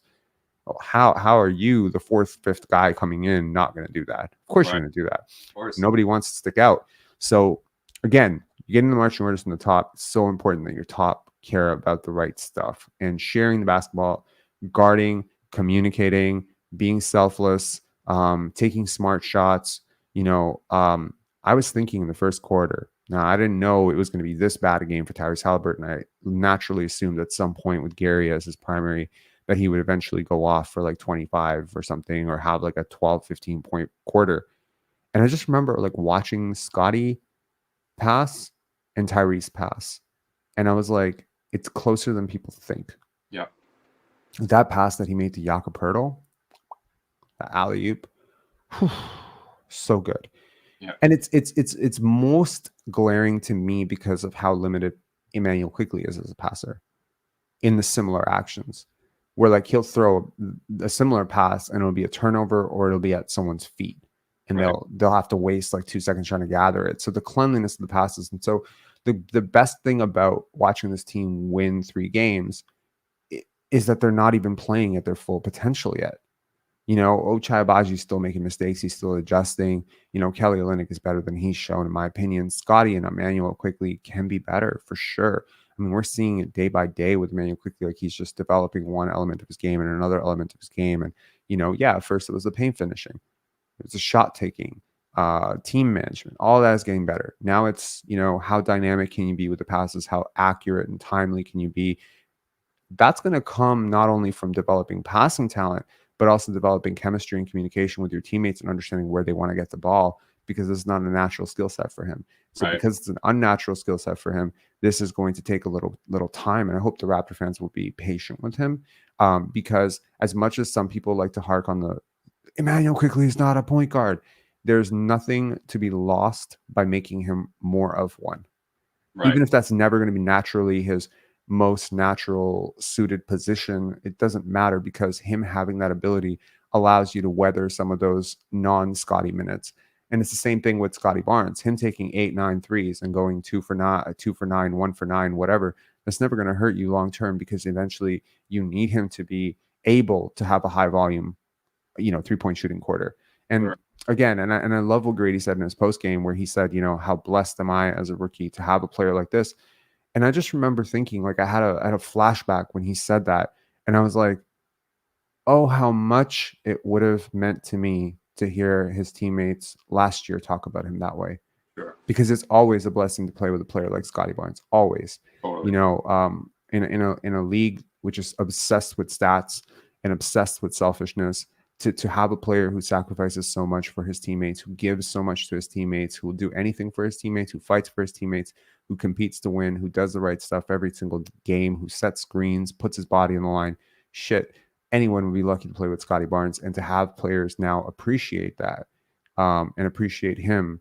And hopefully this fan base can adjust, and this media can adjust, and soon, everyone can just sort of see that, yes, it is an absolute blessing and should not be taken for granted that you draft a player like this and that he develops into a superstar on your team. It's great.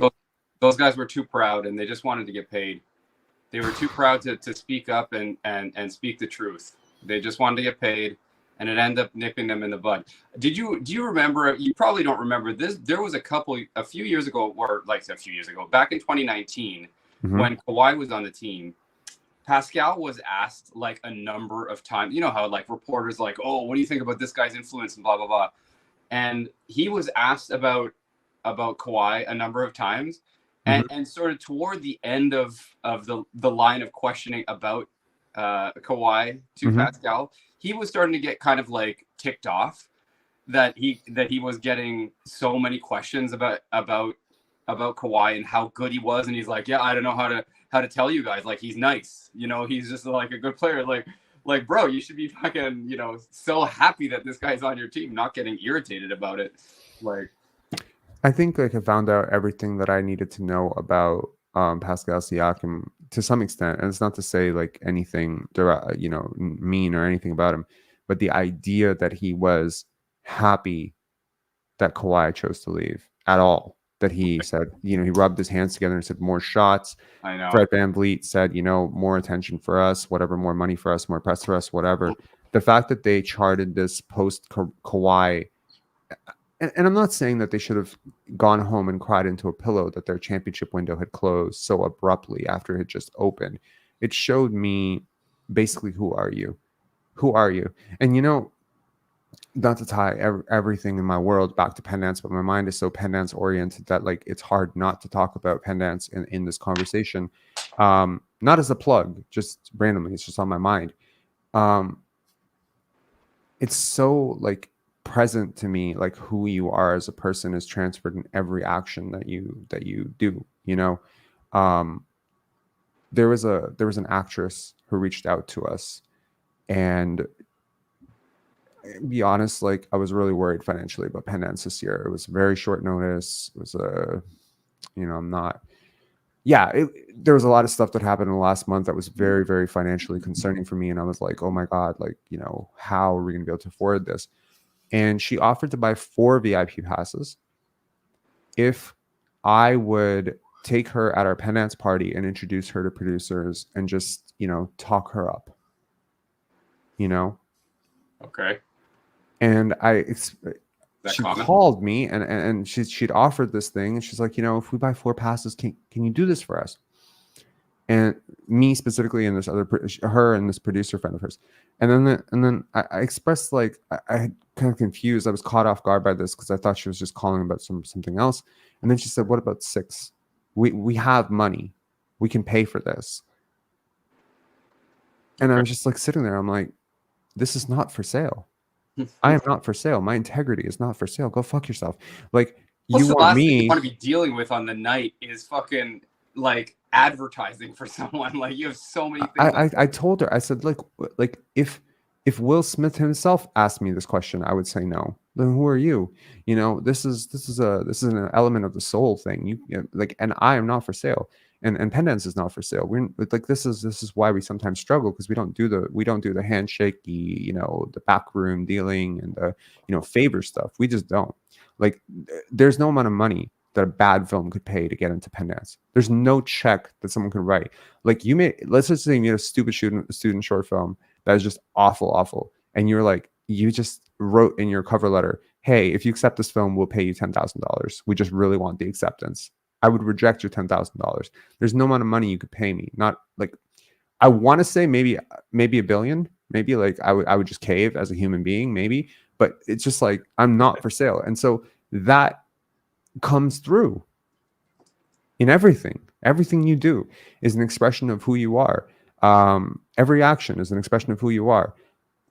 If Scotty Barnes lost Kawhi Leonard as a teammate, I tell you, his first reaction would not be more shots for me. No. And I like that. I like that about him, because it doesn't show competitiveness that you're excited about more shots. It shows your lack of vision about what it takes to win.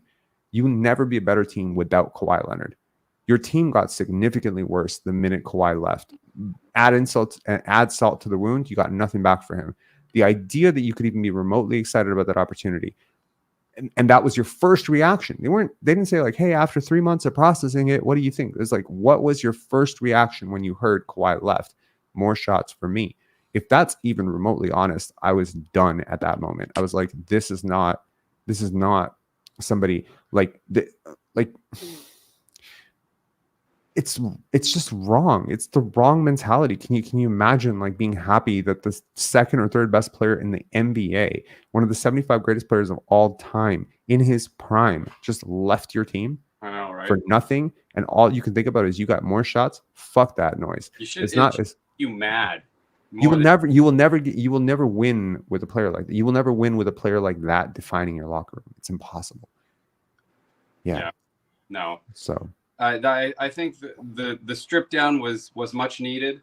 I thought they were going to be you called it. You said they were going to start winning. I was like, I don't know that they're going to start winning. I think the rebuild's almost done. We're almost there. I think we're 3. I think we're two sure pieces, but we can take a third solid piece. One's going to have to be a center that can catch lobs Kelly. But we're going to have to find a replacement for Coloca as a major insurance. And then I think is another solid backup point guard, a true backup point guard. Either you draft him or we will have to maybe trade down the line for something. You want to see a heartwarming moment? Here, let me pull it up. I think, why can I not pull this up? Okay, what is going on here? Oh, shoot. You guys can't see it. Yeah, we see the Raptors page. My bad. It's on another screen or something. It is on another screen. Shit. No wonder it's not playing. Okay. I hope it plays because they didn't post it on YouTube. They posted it on Instagram. But those of you who are, I was going to say big dick fans. That's hilarious. Mr. Dick.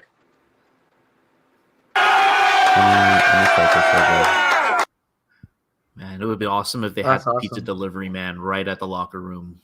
It's not. And then make Grady run to the pizza store as a. They're not. Let's go! Let's go! Oh, I love this. I love this so much. Pajama, look at the smiles. A lot of guys were not here, but I promised whenever we win three games in a row that I'm gonna buy dinner. Somebody said pizza party. That's a little bit like, we're gonna wrap it up. I told you. I actually know where. I know what he's doing. But yeah, okay. With further ado, great contribution tonight goes to Brady Dick. So proud of this dude. First of all, Hey, Flavor Flav. Look at this dude.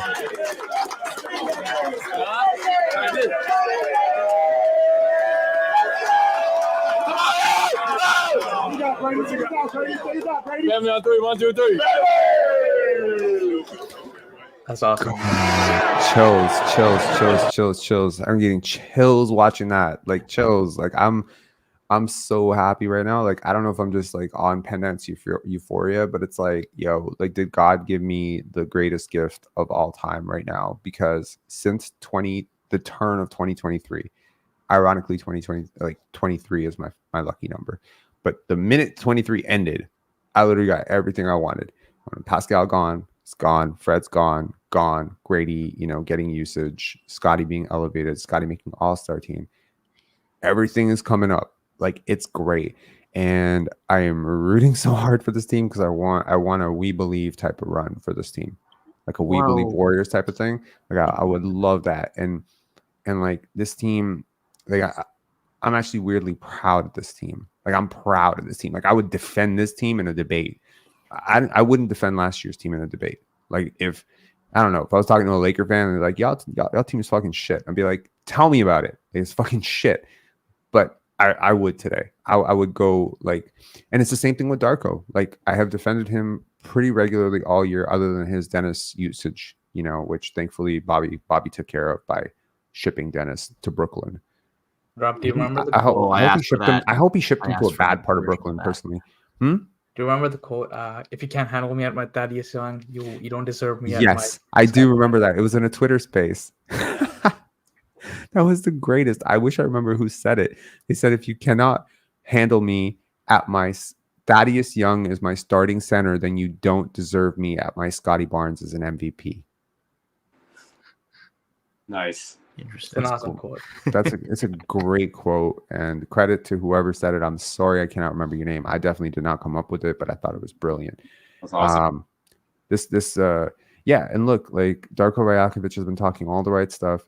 Listened to him in the offseason, did a lot of research about him. I swear the second the Raptors hired him, I think like 12 minutes later, I messaged Brian and I messaged some people who are, around Scotty a little bit. And I was just like, these two, like Scotty is going to love this guy. I think Darko actually put Scotty on the map. Like, with that rant with the refs. 100%. And shit, like, look at how people are describing things right now. And again, it goes back to the small things, what I was referring to earlier with, Pascal. I love him to death. Can you imagine? Like, try to visually imagine Scotty Barnes saying, I love Nick Nurse to death. Like, you might die trying to imagine it because you will be waiting. It's not possible. I can't even imagine that because there's nothing there, and I'm telling you, like, passion, integrity, honesty, as rare as those things are in the world, cohesive vision, these things are ultimately what drive great organizations, great teams, great people. The same thing that applies to a person applies to a team, applies to, all these things. And integrity, accountability, and if your coach is preaching all the right stuff and it's just not working out, you trust the process. That's actually trusting the process. It's funny, like a friend of mine, we go through a lot of quibbles about their money and their spending habits. And for 4 years, I've been trying to tell this person how to sort out some of their money problems because they have a consistently flawed perspective on money. And 3 years ago, I said, I don't trust your process. So I don't care about your results. I don't trust your process. If you end up a millionaire, it will be by a fluke, but your process on money is wrong. And that's what I'm like. I'm a very process-oriented person. So it just comes down to how you do things on a day-to-day basis. And ironically, one of those random games where the Raptors played the Thunder, we flashed on a Shai Gilgeous-Alexander post game, which has just always been on my mind since I heard him talk about it. And he just said, like, I'm a very specific person. I like things a certain way. I like, I'm very disciplined about like how I eat and how I sleep and all that stuff. And I was just like, man, like that's why he's so good, because it is a process. And, it's brick by brick. It's just go the right direction for as long as you humanly possibly can. You will arrive at the door you are meant to arrive at. And I feel like the Raptors are so far from arriving at the door that they will arrive at.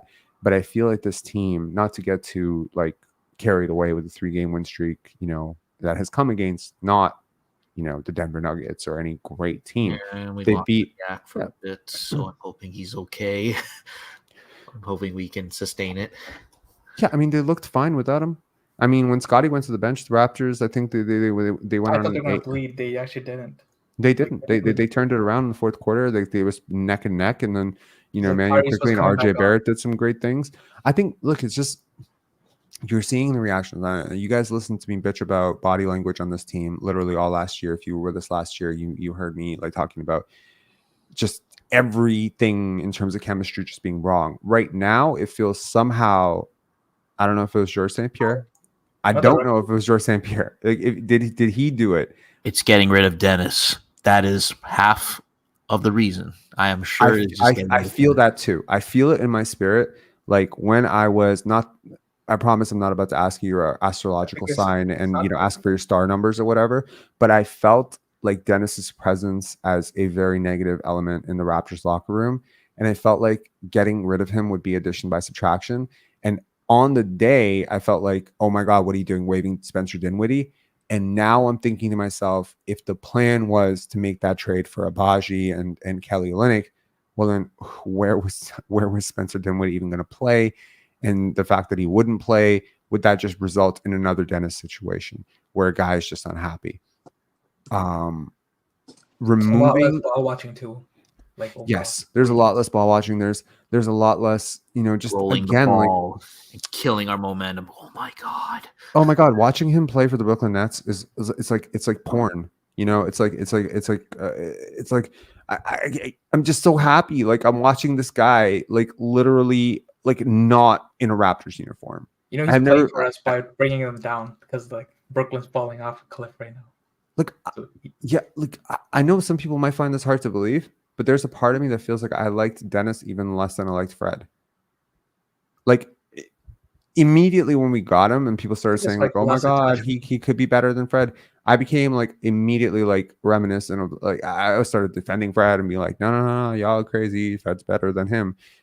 It's weirdly enough, it's a personality type. I'm glad that personality no longer exists in the Raptors locker room. We're seeing the results of it, which is just an enthusiastic, group that is playing together and really learning to trust each other. And there's a lot of stuff that's happening right for the Raptors. Like a lot of these cuts were happening early. By the way, it's not even close to perfect right now. It's not even close. There are still plenty of times where Grady is cutting back door and RJ or IQ will miss him. Maybe in 2 weeks, they won't miss him. There's times where, Ochai is open or Kelly Olynyk is open at the top and someone's just going to force a stupid shot. I feel like if we chase perfection, we're going to go crazy. But the process by which they are trying to achieve these results is perfect. Like they have created a roster that works with the coach, personality-wise, basketball-wise. It just fits. There's a synergy about this team that is just working and guys are buying in. And I think the break away from each other was a good thing. Work on yourself, work on it individually, and just kind of like hit reset. And I don't know if Georges St. Pierre coming in was just like a huge motivation for this team, because obviously like, a lot of basketball players watch UFC and shit like that. And he is an icon of icons when it comes to that sport. But dominating in the UFC, dominating in the NFL, dominating in hockey, dominating in basketball, they're extremely related. Extremely related. I hope they can just schedule a lecture tour. Like next up, get Messi to come in. Can you imagine? Leo Messi, 5'6", just talking to 6'9" Scotty Barnes about how to chase greatness. Like because really like what defines all those greats. We almost had Shohei. Otani, yeah. Yeah, that would have been interesting.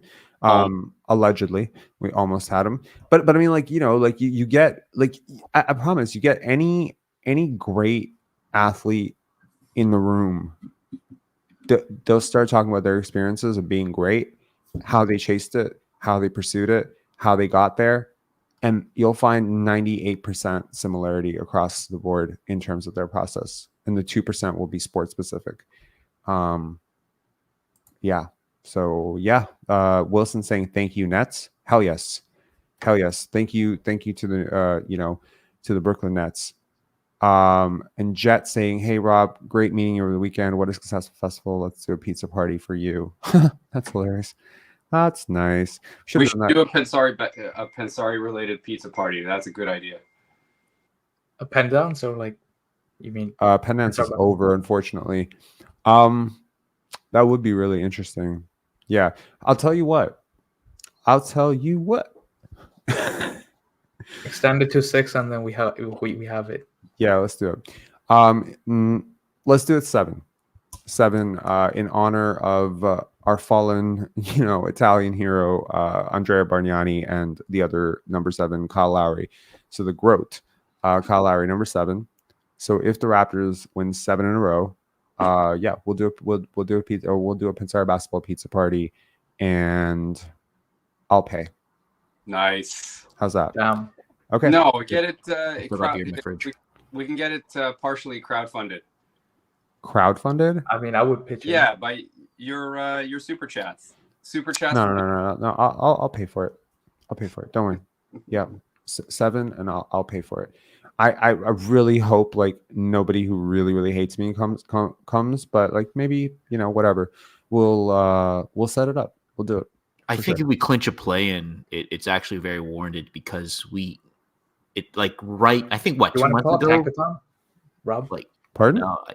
I think like 2 months ago, we don't even have an expectation this team is going to make it, even though it still feels we could just slip in and miss a play-in or a playoff. But sure. I mean, if we legit, I think we should have this pizza party if we actually qualify play-in. I have an idea, which is kind of insane, but also totally possible. If someone knows how to do this, or the logistics behind this, what if we rented out? This is a cool idea, actually, and I don't know if it's legal, which is why I'm saying, like, I don't know how we would do this. If somebody has, like, Rogers on their computer, right? Like a Rogers account on their computer, what would stop us from streaming this basketball game through a laptop onto a cinema screen and having a cinema watch party for a Raptors playing game? What would stop us from doing that? I know they already do that in, like, TMU. They already do that at TMU. Like, every time they played the playoffs, they would always broadcast the games like that. Is that legal? I'm pretty sure it is. I mean, it's a university, right? I wonder if there would be some sort of legality to that. Not trying to get into trouble. Not if it's a private thing. Not if it's like 20 people, kind of a private 20 people. I feel like if we invited this community out to a Raptors watch party for the play-in in a cinema house with a pizza party or something attached to it, or a bar night attached to it, I feel like we would get like 500 people very easily. Like, literally, like, overnight. Like, yeah. If we got this many people to come out to an art house film festival, like, I feel like the thing that you're here for will get you out in droves, right? If you do it, I will sing. I will perform at that. Oh, what? That would be super dope. Bring karaoke. Yeah. William, also, thank you for attending Penance, dude. And SP, thank you for attending Penance and buying a pass. SP, thank you for that. Yes. And I met SP many times. I don't know. He calls himself SP, so I don't feel like I'm comfortable saying his name. Very tall guy, very cinema enthusiast. I was shocked at how intelligent this guy was about cinema. Like, really, like, the references that he was making. And I hope he sees this and just knows how much I appreciate him, because he pretty much showed up to every single screening. He was there, and I'm just expecting at some point, like he's a Raptor fan, you know what I mean? Like I don't expect Raptor fans to also be like some sort of huge cinema nerds. This guy was a huge cinema nerd, and I say that in the most pleasant way. He was incredible, and I don't know if I'm allowed to share this, but there was a very, very, very incredibly famous in this community person who was there as well. But I won't share that. But yeah, he bought a pass too. Who is it? Come on. Clutch Tatum. He's talking about Clutch Tatum, I think. You think Clutch Tatum is famous in this community? Isn't I mean, he is pretty famous in this community. No, but I think Clutch Tatum came to something. But I didn't meet him. Anyways, no, I'm not going to say who it was, but it is somebody who generously bought 2 VIP passes, and y'all really, really know about him, and I appreciate him for that. And hopefully next year we plan this out to be like a week-long thing. So you mean Vince, right? Vince is famous. Vince is very famous. You know, a couple people was like, "Is that Vince, the music guy?" Vince, you met SP. Remember him? I introduced you, the tall guy. Oh yeah. Yeah, that's the guy. Yeah. Oh, And also Sean Arvalo came, and Sean is the weirdest because he is actually a cinema buff, and his girlfriend or partner Jolie, she's you know, in the critics circle and stuff, and they came, and it's weird with Sean because it's like I kind of know him as like the guy who attends TIFF every year, but he's also like a guy who really likes the Raptors channel, and he's just like, keep up the content, right? And I'm just like, which content are we talking about? Are we talking about Penance? He's like, the basketball stuff. Keep it up. So it's hilarious. Yeah, it was incredible. Larry, yes, Larry was someone who got a pass, and you know, ironically, Larry is a legend, first of all, and very, very famous. But that's not ironically. I was not talking about Larry. So, anyways, I'm not going to say it was not Coach Mo. Really? Coach Mo. Yeah, no, it was not Coach Mo. But a lot of She-Wolf and She-Wolf came, and also big shout outs to Rhonda. Rhonda came as well. She brought and She-Wolf came as well. Yeah, so a lot of people came. I appreciated meeting all of you guys. It was incredible. And yeah, William Chan saying "To My Parents" was special, man. Bro, like the entire theater was crying for "To My Parents."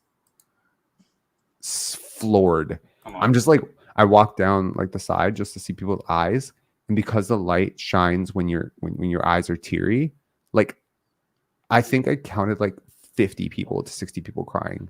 Yeah, this was a powerful weekend, man. I'm happy for you, man. I was like, you deserve it. Yeah. It wasn't Brian. No.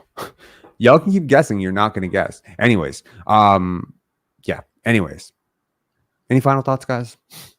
You know, Scotty circled this game because he remember at the All-Star, he was like walking up to Tyrese Halliburton and telling him like, "We play you next week," and Tyrese was like, "We play y'all again."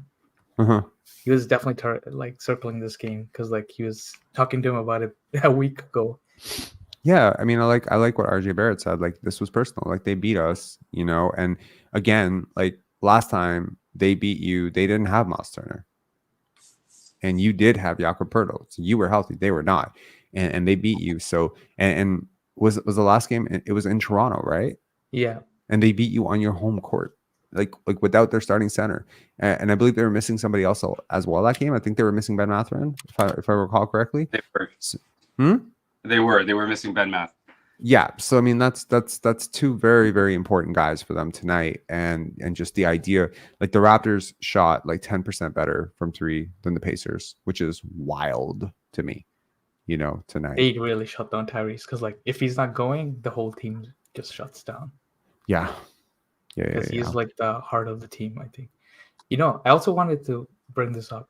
What do you think Ben Mathurin has a comparison to Cam Thomas of the Nets? Yeah, I see that comparison very much. I think he's better. I think Ben Math is better, but the same kind of is better. He's definitely not better. Well, what does he do better? He's a bigger, better athlete, but that's it. Like I don't think he's a better scorer. I don't like. What does he do better? He's Montreal. Yeah, it's because he's Canadian. That makes him a little better than Cam Thomas. Maybe slightly better rim finisher, slightly better 3-point shooter. Maybe I don't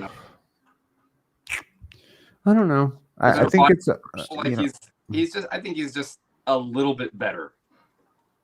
But same archetype of player, like low efficiency, although he was high efficiency tonight, but low efficiency scorer.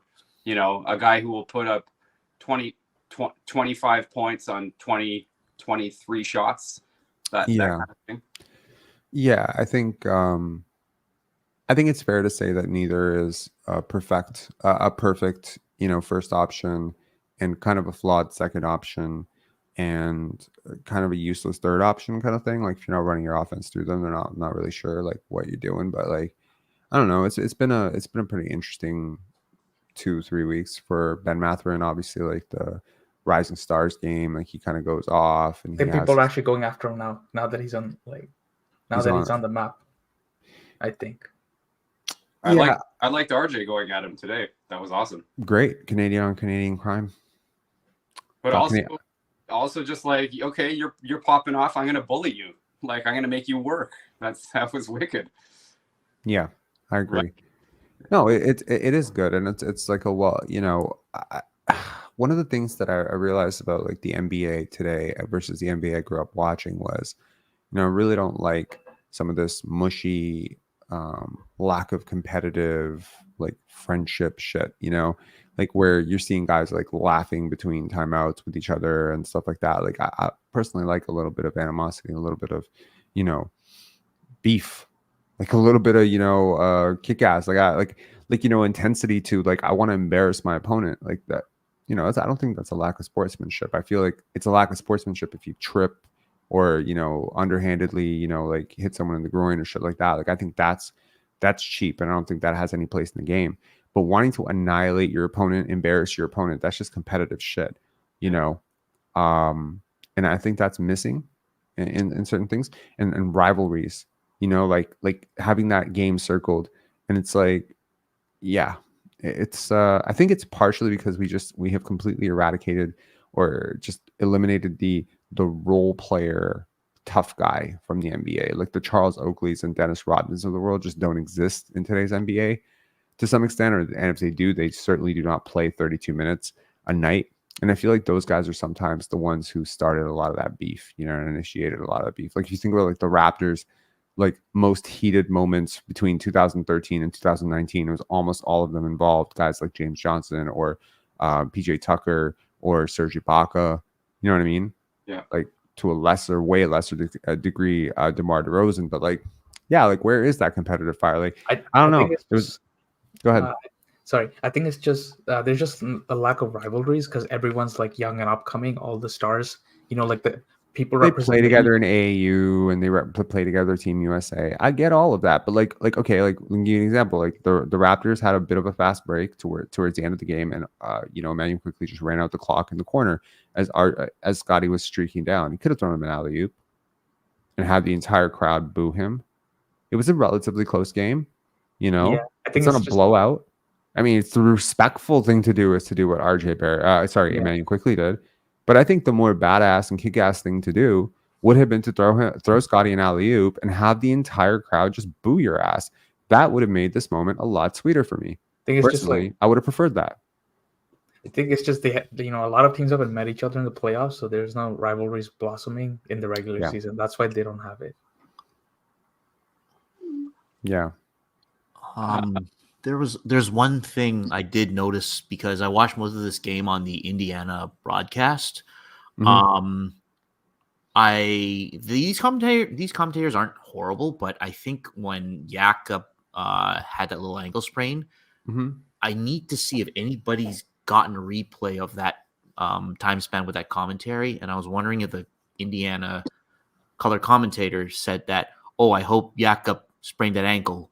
I was like, did I hear that right? I need a replay that he actually said that and I was like, man, we better win this because I want this karma thing to work and annihilate these guys because if that guy actually said it, I don't know. And then now that you said that you wish somebody were to jam it in their face, okay, maybe that would have been great because that commentator said something like that about Yak. One thing I noticed about the Indiana Pacers is, I was really rooting for them to start the season because I felt, maybe incorrectly. First of all, I'm a really huge fan of Rick Carlisle, and I really like Tyrese Halliburton, and I felt like a very deep energy of humility from him, and I just appreciate his game. Like I like players who pass well, and he passes well. Sometime around when they won that in-season tournament, something changed. He did something that disrupted my opinion of him in a great deal, which is that shortly after advancing to, I believe, the finals, a big rumor came out where he started talking very openly about wanting to get better immediately, about wanting to, this is the time to make the move, win now. It's time to win now.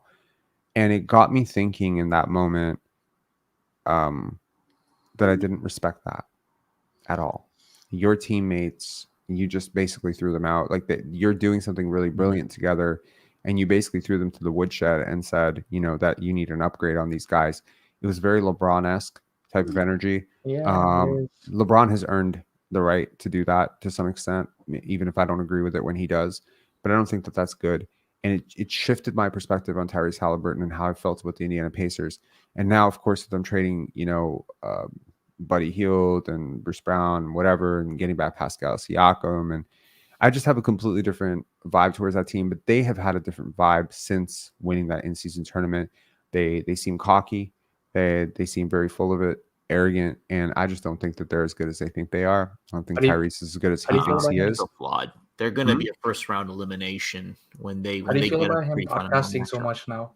What? He's been on a lot of podcasts, like going on press tours, talking about a lot of things. I know that they had the All-Star weekend to host, so maybe that's why he had so many appearances. But he's been probable. It's also like he's a big rising star in the NBA and whatever. But what is that quote? Power corrupts, and absolute power corrupts absolutely. You never know who people are until you elevate them, right? You never know. And I always said, like, for me personally, because I've gone from the dumps of life to what I consider some modicum of modestly successful person, and I don't change. And I want to believe that if someone handed me $1 trillion tomorrow, that I wouldn't change anything about myself other than how I fly, but I wouldn't change how I treat people. I find too many people in life change when the weather changes. And I don't like those people. Like, I've gone to so many festivals, so many events and whatever. And yeah, everyone can cozy up to the directors and the stars. I don't care how you cozy up to the directors and the stars. I care how you talk to the bartenders and the volunteers. I care how you talk to the theater staff. Like our volunteers worked really hard and I had a free hand and I had like a free 20 minutes. And I asked one of the theater staff, can I just get a broom, like to just clean up some of this popcorn in the lobby? Because I know that somebody spilled it, stepped on it, and just ignored it. So like, I just don't want it there. So I'm cleaning up the room, and one of the volunteers comes up to me, and they're just like, "Oh my God, I'm so sorry. I'm so sorry." I'm like, "Why?" Like, what? Like, it's like, "Oh, you shouldn't be doing that. You're a festival director." I was like, "What?" I'm like, "Oh, no. I have arms. I can do this." Like, what are we talking about here? And like, also a guy who people, yeah, like, I mean, it's just that element of just keep your wits about you, like keep your sense of humility. Like, it could all end so quick. And so, like, it's to be young sometimes is to have a big head. Tyrese Halliburton is 24. Maybe he's feeling himself a little bit right now. Maybe that's okay. Maybe it'll settle. I've been following him for a while. I've never seen anything of like arrogance out of him before. So hopefully it's just a phase and it'll pass and he'll humble out and be who he is, But yeah, I just haven't liked the energy from the Indiana Pacers. Like they sound, and their fan base sounds, and their commentators sound, and their media people sound kind of like pretentious, and they think that they've arrived. And it's weirdly enough, it's like a lot of the same vibe I'm getting from the New York Knicks to some extent as well. The Knicks are like that every time they go. The Knicks are like that all the time. Anytime they go on a 2-game win streak, they're like planning a fucking parade. They've been like that since I was in New York, But again, it's just like, look, I'm very I just want to say, like, I'm proud of the Raptors. Like, I'm proud of this team. They are basically resurrected in like they have constructed themselves in a vision of basketball that I support 1000%. Moving the basketball egalitarian, last year there's a lot of charges of like he just wants Scotty to have the ball. He doesn't want anyone else to be successful. I'm like, you're really misreading what I want. I would love. Don't Pardon? forget, you also predicted this shit. Sure. Yeah. Rob Stradamus. No, I just want to say like I believe in a brand of basketball which is egalitarian. I hate basketball that's not egalitarian. Like I don't like this unless of course you have Michael Jordan, in which case I just appreciate watching greatness for what it is. But like most teams will not win that way. Most teams have to be selfless, like the 86 Celtics or the 85 or 84 Lakers or the Warriors, like where Steph just gladly stepped aside for Kevin Durant to come in and just be like, yes, I will welcome a player who's better than me in my city and give him the final shot because he is actually better than me. Those are the teams that I always dreamt. I would hope that the Raptors would become that type of team. And I tell you, like there were elements of that in the We the North era. There was an element of that in the first year of Bargnani's rookie season when Chris Bosh and Anthony Parker and Jorge Garbajosa and Rasha Nesterovic, where I was just so proud as a Raptor fan that the team that I root for is playing a brand of basketball that I respect.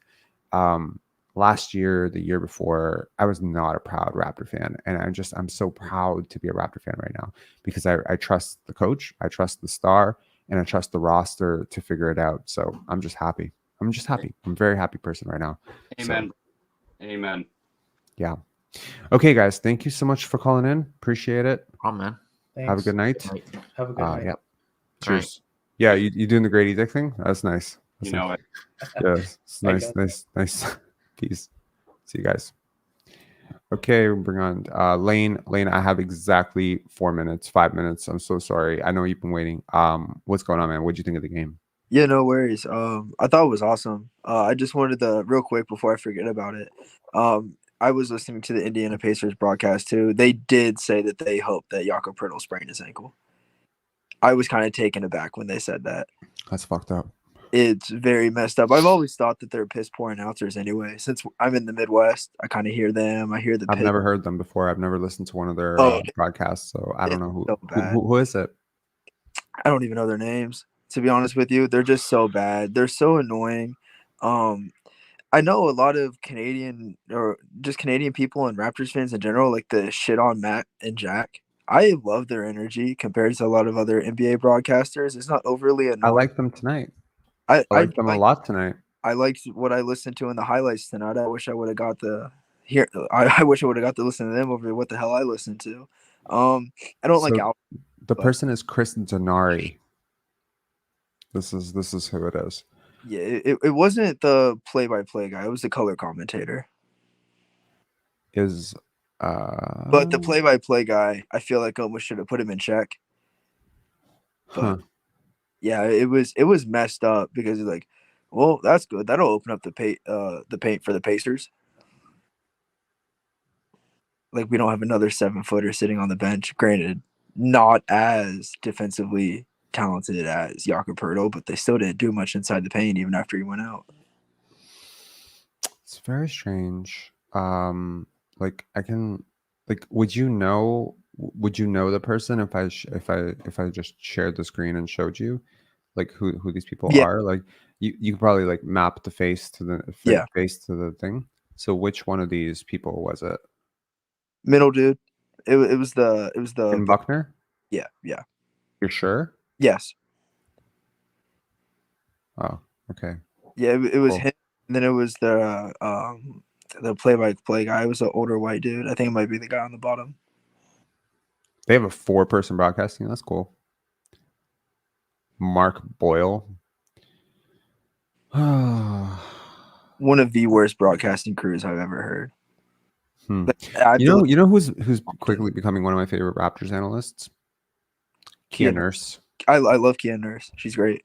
I liked awesome. When they were in Atlanta and none of the media came and it was just Kia Nurse asking the questions. It was literally the best interviews I've ever heard.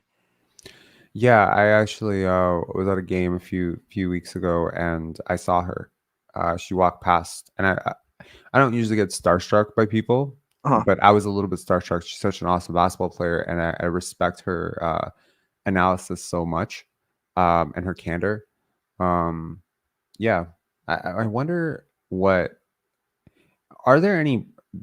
I'm trying to think off the top of my head, like some of my favorite, color analysts and play-by-play guys, like guys like Antonio Daniels, like he's like dope.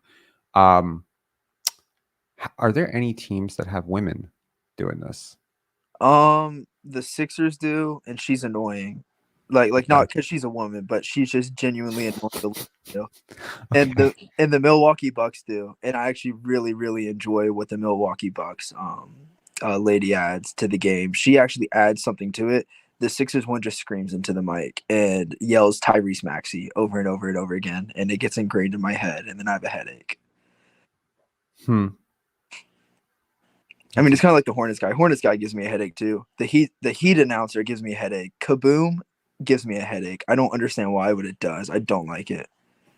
Kaboom? Yeah, he after they make every three that they make, he goes kaboom, and it's so annoying. My favorite, like Kevin Harlan, obviously, love him. Ahmad Rashad, love him. Jeff Van Gundy, love him. Chuck Swirsky, love him. Chuck is my guy. Like, I'm not like an overly, like, you can probably tell from everything about me. I'm not a very like animated person. I'm not like, dancing around. I'm not very expressive. I'm very, but I started following Chuck Swirsky on Twitter and X, whatever.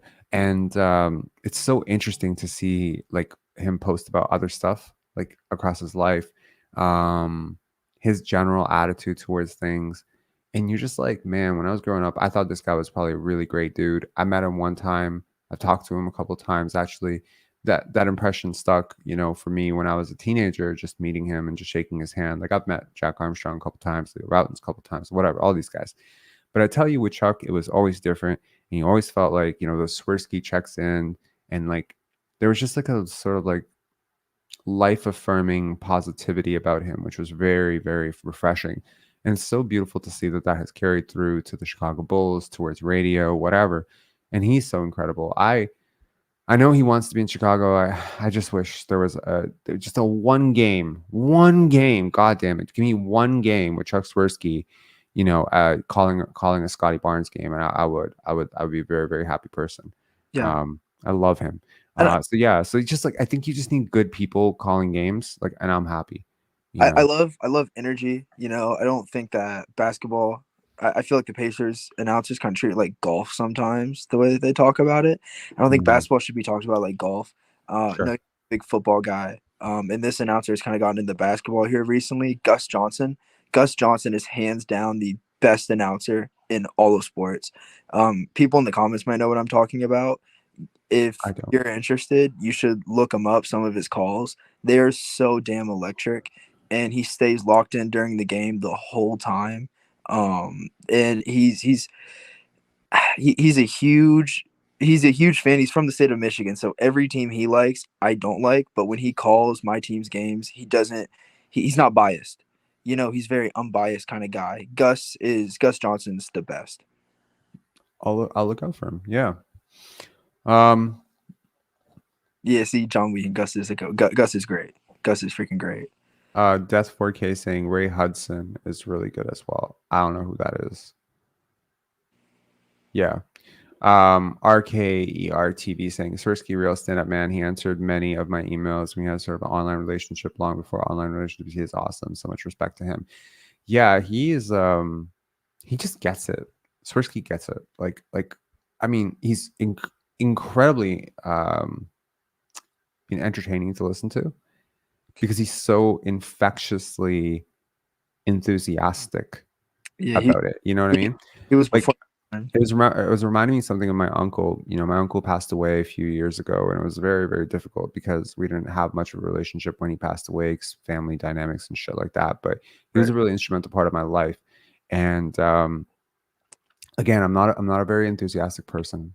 I have kind of like a resting bitch face. Plus, I have Asperger's, so people often think that I don't like them or that I'm not happy to meet them. When they meet me, they're just like, he's upset with me somehow. People always think I'm upset with them. I'm not upset with you. I just have that face of someone who's upset. And I remember one time my uncle asked me, he's like, do you want to go to the pizzeria? Ironically, we're talking about this on a pizza party. Do you want to go to the pizzeria? They have a video game thing. And I was like, sure. And he's like, now I don't want to go with you. And I was like, huh? And he's like, let's try this again. And I want you to really think about yourself, like doing what you want to do, like going eating pizza. You love pizza, playing video games, playing Street Fighter 2. You love that. Think about all of that and then give me your answer. No, he's like, do you want to go to the pizzeria? I'm like, yes. I couldn't do it. I couldn't do, oh, yes. I couldn't do that. I didn't know how to. But God, I appreciate people who do that. Like the people who are enthusiastic are incredible because, you know, we met so many volunteers this past weekend at Penance who had that energy. And you realize when they have that energy, people love being around them because who doesn't want to be around someone who's infectiously positive? So that's why, like, I like color commentary. They're not delusional. They don't take like basically my checklist for color commentary is basically you're knowledgeable about the game. You're not delusional in your perspective. You're not like hyperbolizing everything to make a splash, and you're not about yourself. You know, you understand that you have a job to do, and that, you know, like, and yeah, you locked in, as you said, like with this guy. So if this guy that you're describing is like that, then awesome. It's great. It's great. He does a lot of college football games, lifts up these young athletes.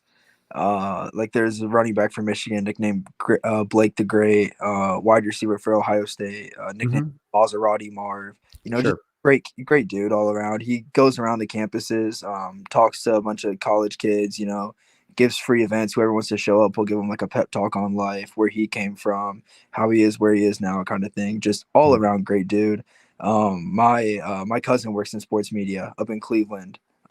For Cleveland's like sports radio station, and so he's a couple run-ins with Gus, and he's like, he is hands down everything you see on TV. He is when it's just you and him in a room, and that's the best kind of people. I agree. I completely agree. RJ McLeod, welcome to the show. Ghostface / RJ McLeod. What's up, man? What's up? Wanted to keep it short. You know, you got places to be.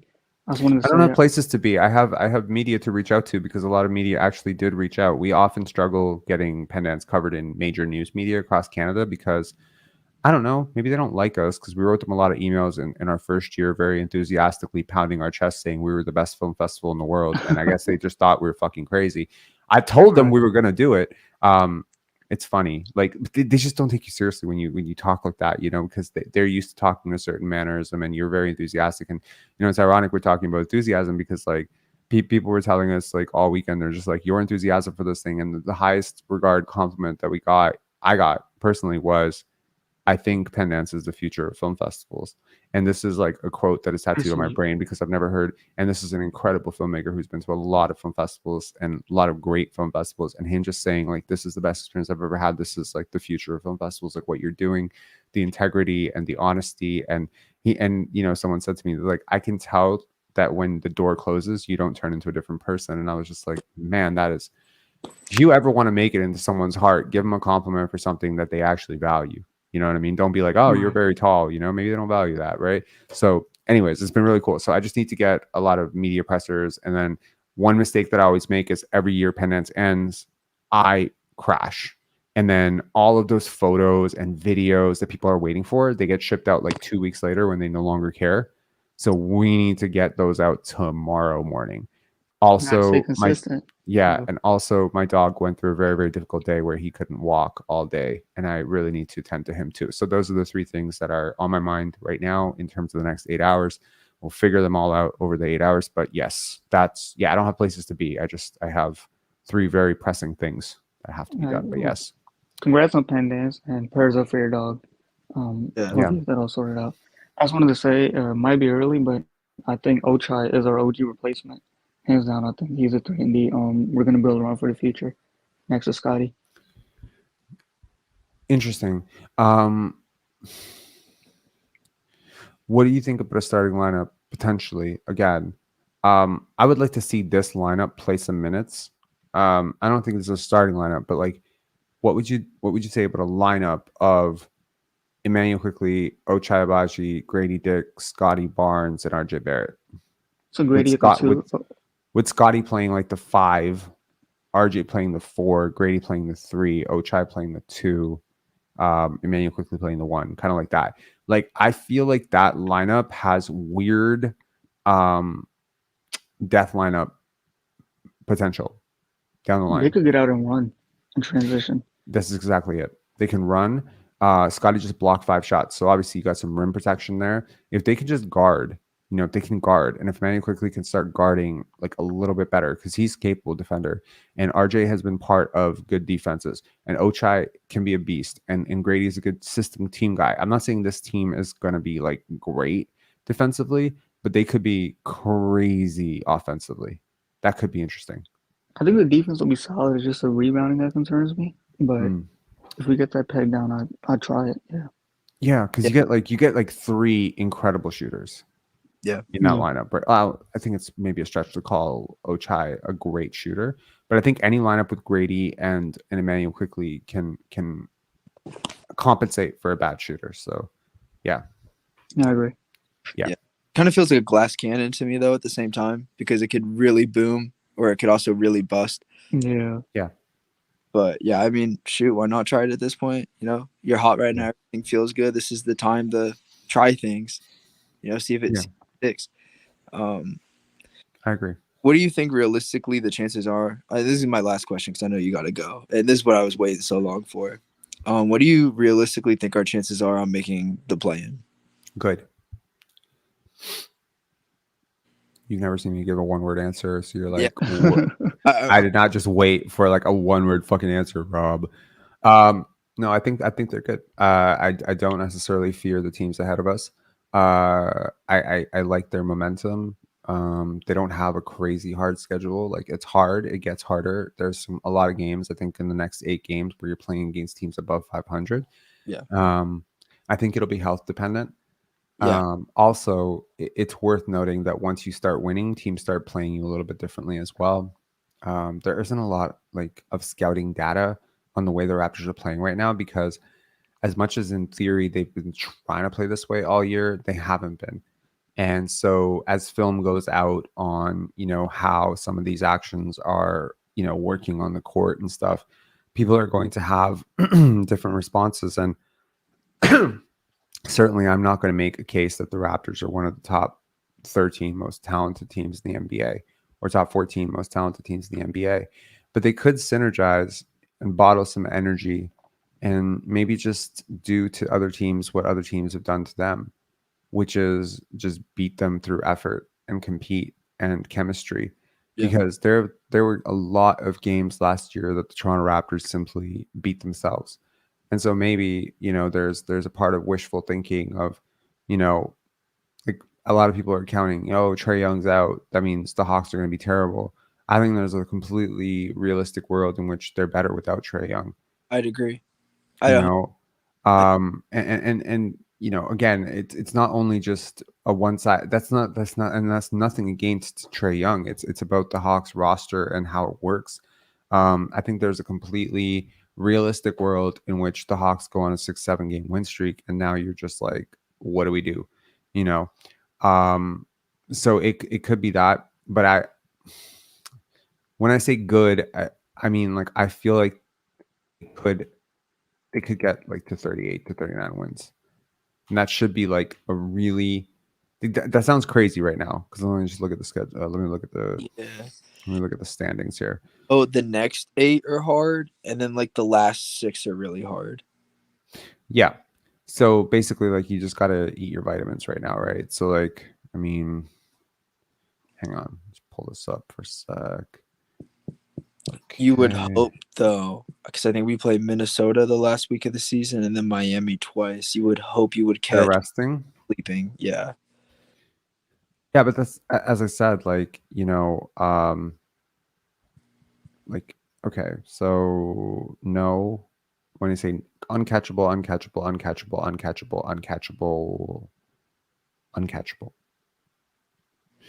so you have to basically, I would borderline say Orlando is uncatchable. They would have to have like the biggest meltdown ever because they are on pace to win like 45, 46 games probably. So these are the two games. These are the two teams that are currently on pace to win fewer than 39 wins. So you just have to make sure that both of these teams don't get hot and that you get hot because I'm not too worried about the Nets. Now, obviously, the math of it says that you need to be hotter than all three of these teams to make it because you have to leapfrog somebody. You have to leapfrog two teams to make it. But the math of it actually isn't that daunting to me. Like you're 3.5 games out of it right now. So you have an uphill battle. Sometimes improbable outcomes or improbable goals can really put people, because really nobody expects anything from you. The pressure is off. A lot of people have written you off for the season. You're not necessarily you're not even the team that created most of this hole. Let's be real. This is not the team that created most of this suffering and losing. Most of the suffering and losing happened with Dennis Schroeder on the team, Thaddeus Young on the team, Pascal on this team, right? That was the worst stretch. The distance from when OG was traded to when Pascal was traded was when most of this losing happened. It also is when the loss to the Pistons happened, which I feel was a significant low point in the season for the Raptors. So again, you have an improbable outcome of making the play-in. There's no pressure because it's almost like, you get to a point where like you start feeling tense about like your season slipping away, but now your season has slipped away. So you're almost like weirdly playing spoiler right now. Nobody expects you to compete for a championship. Nobody expects you to leapfrog the Hawks or the Bulls. So you're like being slept on a lot, and that can somehow like really emotionally, at least, it could take a lot of the pressure off. Add to it, you're playing well, and there's no disruptive presence in your locker room. There's no salty vets who are unhappy about things. There's no one, and I think maybe some of this just comes down to Scotty as well. Scotty is such an energy giver, and him just having that All-Star weekend with his mom there, with his trainer there, with his people there, with his friends there, getting to enjoy that. I'm sure he just came back with a completely different energy, and I can feel it on the court. His communication with RJ Barrett and Emmanuel Quickley has been leaps and bounds better than it used to be. Yeah. Even Jakob, like so many times you would see Scotty and Jakob just, kind of like hold their hands in the air at each other. Like, what the hell are you doing? They just weren't on the same page together. It's been a lot better in the past 3 games. I agree. And I think, I think it matters so much what energy he's bringing to it because everyone knows he's kind of like the guy. And if he's sulky or if he's hanging his head or whatever, like maybe that entire media brouhaha about him leaving the game early also could connect the locker room a little bit, where he took a lot of shit, maybe you never know when something snaps. Chemistry is so delicate; it can be lost in a second. If one dude sleeps with another dude's girl, like you're losing your season over something completely has nothing to do with basketball, but it can happen. Chemistry is so easily lost. Jacques Vaughn and the Brooklyn Nets sitting against the Bucks. Look at the Nets record since that moment to this moment. Like it's a completely different team. It's like a flipped. They were like 4th or 5th, and they were rocking it. And now like they've free fallen. It happens every year. Chemistry is such a delicate thing, and so I just think that you never know when it changed. Was it when RJ took that game winner and Scotty kind of held him up and said, "It's good, you're okay"? Was that the game? Where RJ has just like a really tough game and he has this really tough moment, and Scotty's just like, "You're good." Did that bridge it? Factions and locker rooms are weird. Certain guys are closer to other guys.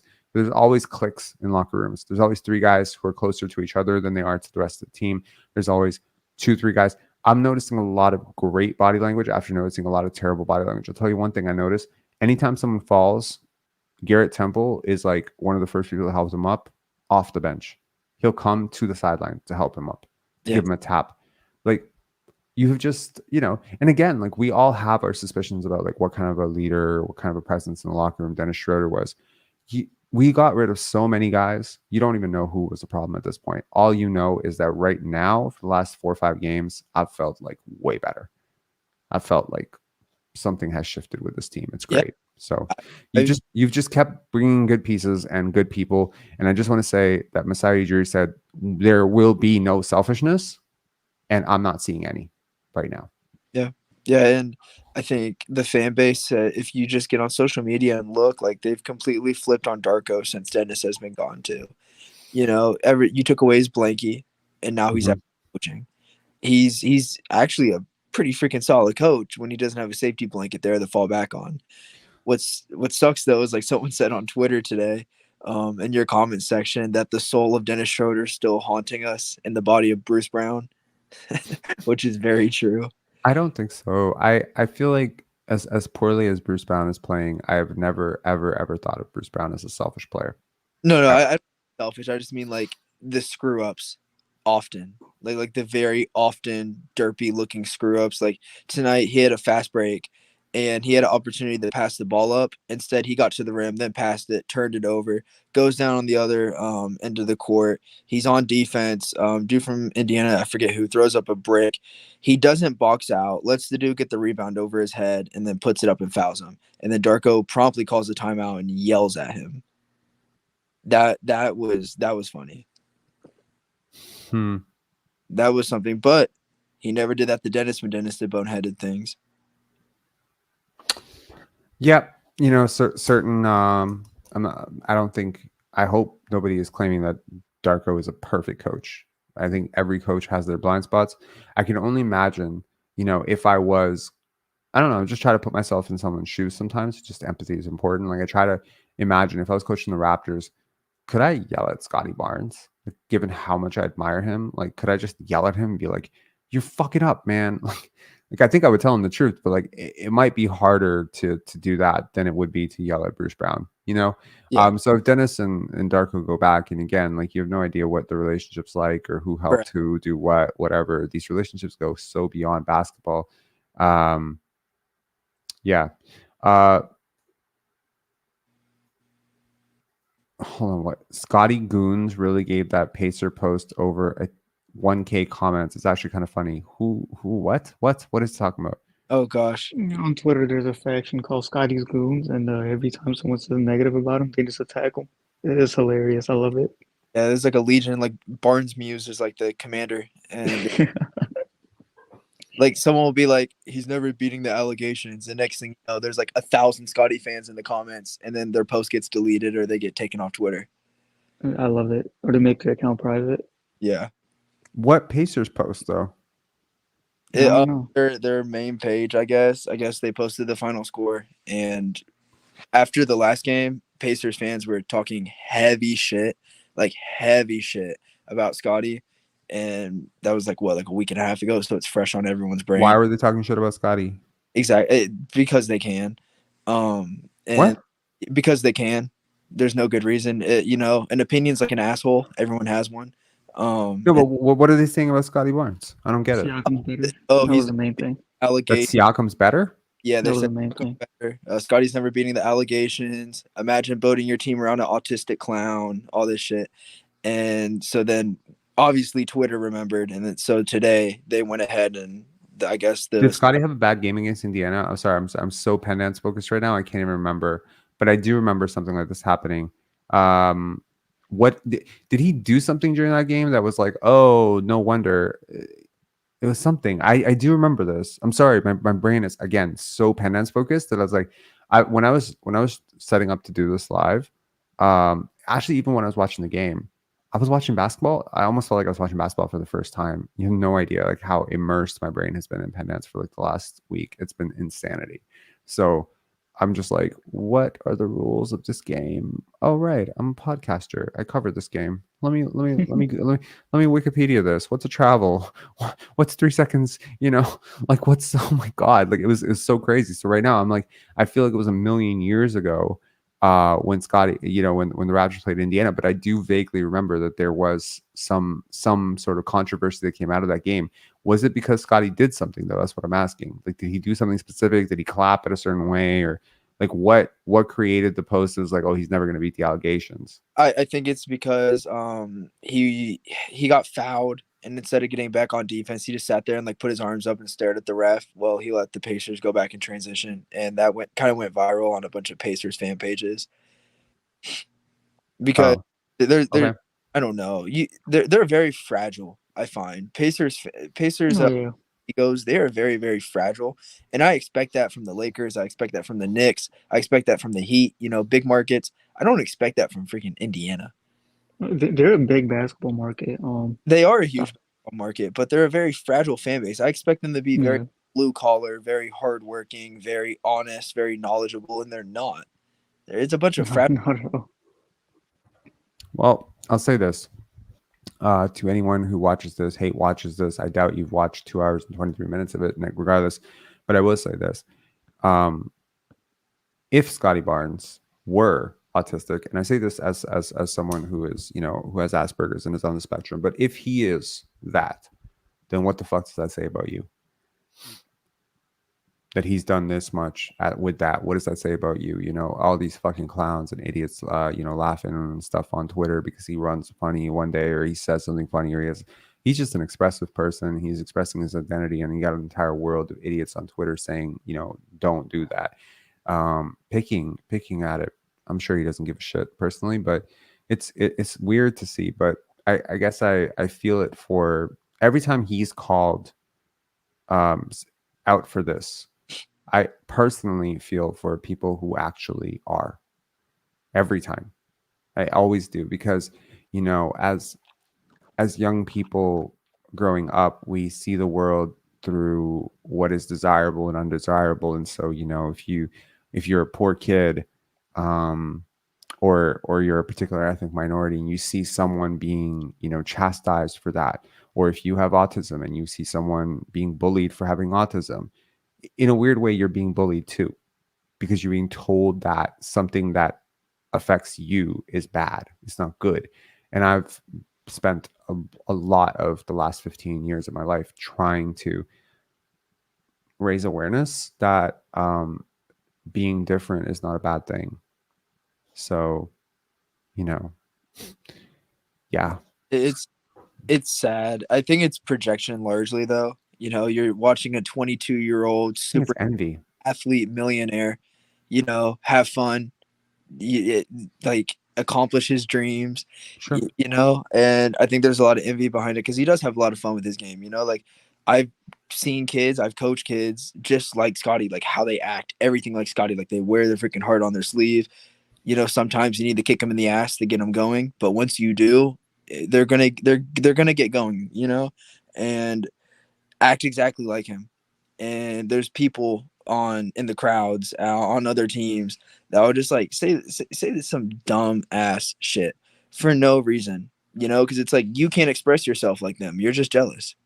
You're jealous because they emotionally can express themselves and you can't. I think Scotty's the same way. I think Scotty is very, very emotionally mature and expresses himself. He doesn't keep his emotions down inside, and when you let it out, you get these insecure ass people that have always been taught you got to be thug, you got to play it cool.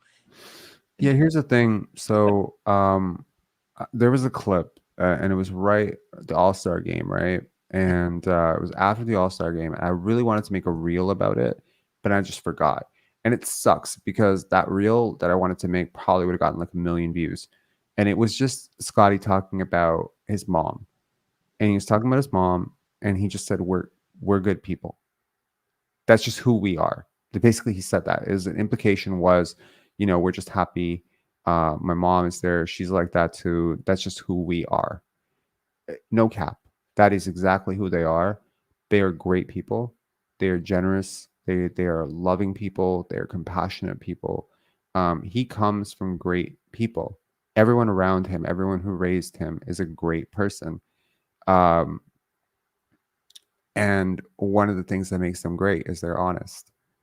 They're just really honest people. Like, there's no lying in Brian. You've seen him. like when he's come on, like maybe ask him a question. These questions are not like, they're not rehearsed. We don't do a trial run. I'm asking these questions first time. You see the honesty that comes out of it, right? Like these are remarkably candid people all around him, and they have raised him to be someone who expresses who he is at all times, and not to dull that or to mute that in any way. And you know, when you have a gifted person in any walk of life, whether it be a basketball player, a filmmaker, a musician, whatever, if you're gifted in some way, the only thing that can dull your gift is people telling you to not do these things, to not be express who you are. And you know, I'm happy that, you know, through all the media shitstorms and stuff and all the stuff that he's gone through, for ultimately for being himself, because basically that is why he's been picked on his whole life, because he doesn't play cool. He doesn't give you the line that you want, the quote that you want. He's always been himself. He's been himself in grade 7, grade 8, grade 9, grade 10. He dances on the court. He does funny things. He's like waving a towel. That's just, it's like, it's such a beautiful thing. Like someone who could just identify with that. I'm like that. I'm like 100% like that. Like I just say what I say, what's on my mind, what's on my heart. And that's just that's how I can sleep. I don't come on here and put on an act and you know, reconstruct what I'm going to say and think about how I'm going to say it and rehearse it. Like this is exhausting. This feels very exhausting to me. And so, you know, if you say something that's really fucked up, my face is going to tell you exactly, before I even say that's fucked up, my face is going to say it's fucked up. And I think that Scotty's the same way in that regard. Like he does not hide his emotions. And we're in a world increasingly where people are told to not be too excited, not be too, you know, upset, not be too whatever. But if you're upset, be upset is my thing. And if I have kids one day, that's the thing I would tell them to. If you're upset, be upset. You want to cry, cry. You want to scream, scream. But afterwards, let's settle it. You know, emotional repression is such a weird thing. And if we're in a world where expressing your emotions, regardless of how they come out, cultural insensitivity, regardless of, you know, the disparity between how certain people speak, how certain people express themselves, everyone's different. If we're in a place where emotional expression and telling the truth makes you autistic, fuck. Like in a world where everyone is sick, the healthy person is the one who's sick, right? So I think the people who appreciate him, typically the people that I've met that really, really appreciate him in higher places, they always have this like remarkable quality about them, that they're incredibly smart and insightful people, and they're good people. I've never met a good person in like Scotty Barnes in my life, ever. I've never met a clear-hearted person who didn't adore this guy. We're talking like even from like listening to players talk about it. Like the players who you thought were like, oh, those players are really, really clear-hearted and clear-intentioned and just seem like really great people. Like they seem to really appreciate him. And it just comes down to it. It's just like, I was thinking about, I'll close this live on a Penance thing, if you don't mind. In 2019, we awarded somebody an award at our festival, and we were in our second year, so we were no big deal to anybody, and we were in the Toronto Star a little bit, but it was just a second year film festival, and this guy had gone to 25th year, 30th year big festivals across the world, and he had made this very big film with these very big actors, and we had awarded him an award, and he was not at all, he didn't care, basically.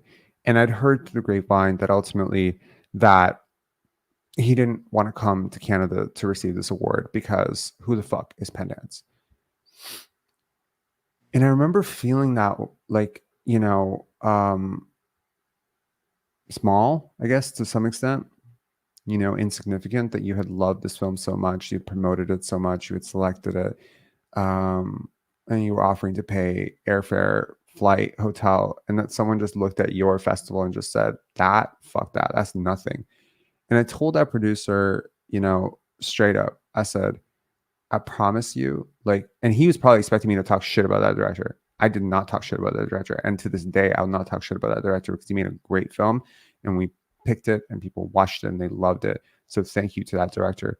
The fact that he did not like his award at Penance, that it was nothing to him, I took that as a personal challenge. And I said, within 10 years, the fact that he won that award at our festival will be the top line of his resume. I promise. And that was how I approached it. So many times, and it's so easy for something like that to disrupt your vision of what you're trying to do, because you're trying to create this event for these filmmakers. You're trying to create, you know, an event that will be appreciated, and to hear that the person that you want to award like a big prize at your festival doesn't give a shit about your festival, doesn't fucking even register its existence. It's kind of almost embarrassed that his film is even playing at a second-year film festival in buttfuck, you know, I don't say buttfuck nowhere, but in Toronto, Canada, of all places. You know, he's from a big city in the States, and that feeling can very much overwhelm you and disrupt you, and it can make you feel very small. And I remember in that moment thinking to myself, we haven't met the right people yet. We're not in the right room yet. You know, that one day we will find the people who appreciate what we're doing. And this year we did. All the feature filmmakers that came were just like blown away by what we were doing. Have they screened in bigger theaters before? Yes. Have they screened at bigger festivals before? Yes. But what they appreciated about us was the humanity of what we're doing, the integrity with which we do it. And those were the things that we built this festival on. That's what we built this channel on. So it's just like, that's what it comes down to. It's just get in. You're not, like, what I'm trying to say is, you're not bad, you're not good, you're not to this, to that, you're not fucked up, you're not whatever. You're just in the wrong room. You're around the wrong people. Find your tribe. You know, I think that's the goal of life. It's just find people that see you for you, appreciate you for you. And I think Scotty has. And I think the people that love him, and his family and his friends are there for him. And the people in the city that really appreciate that, you know, vibe and energy that he has, they appreciate the good and the bad of it. They appreciate that the same guy who has the courage to, you know, take on Kevin Durant in a mano-a-mano matchup in his second year and take Giannis to the woodshed and dunk on him and scream in his face. The guy who had the courage, you know, as a grade 8 guy to be flexing on people regardless of how much people trolled him for it.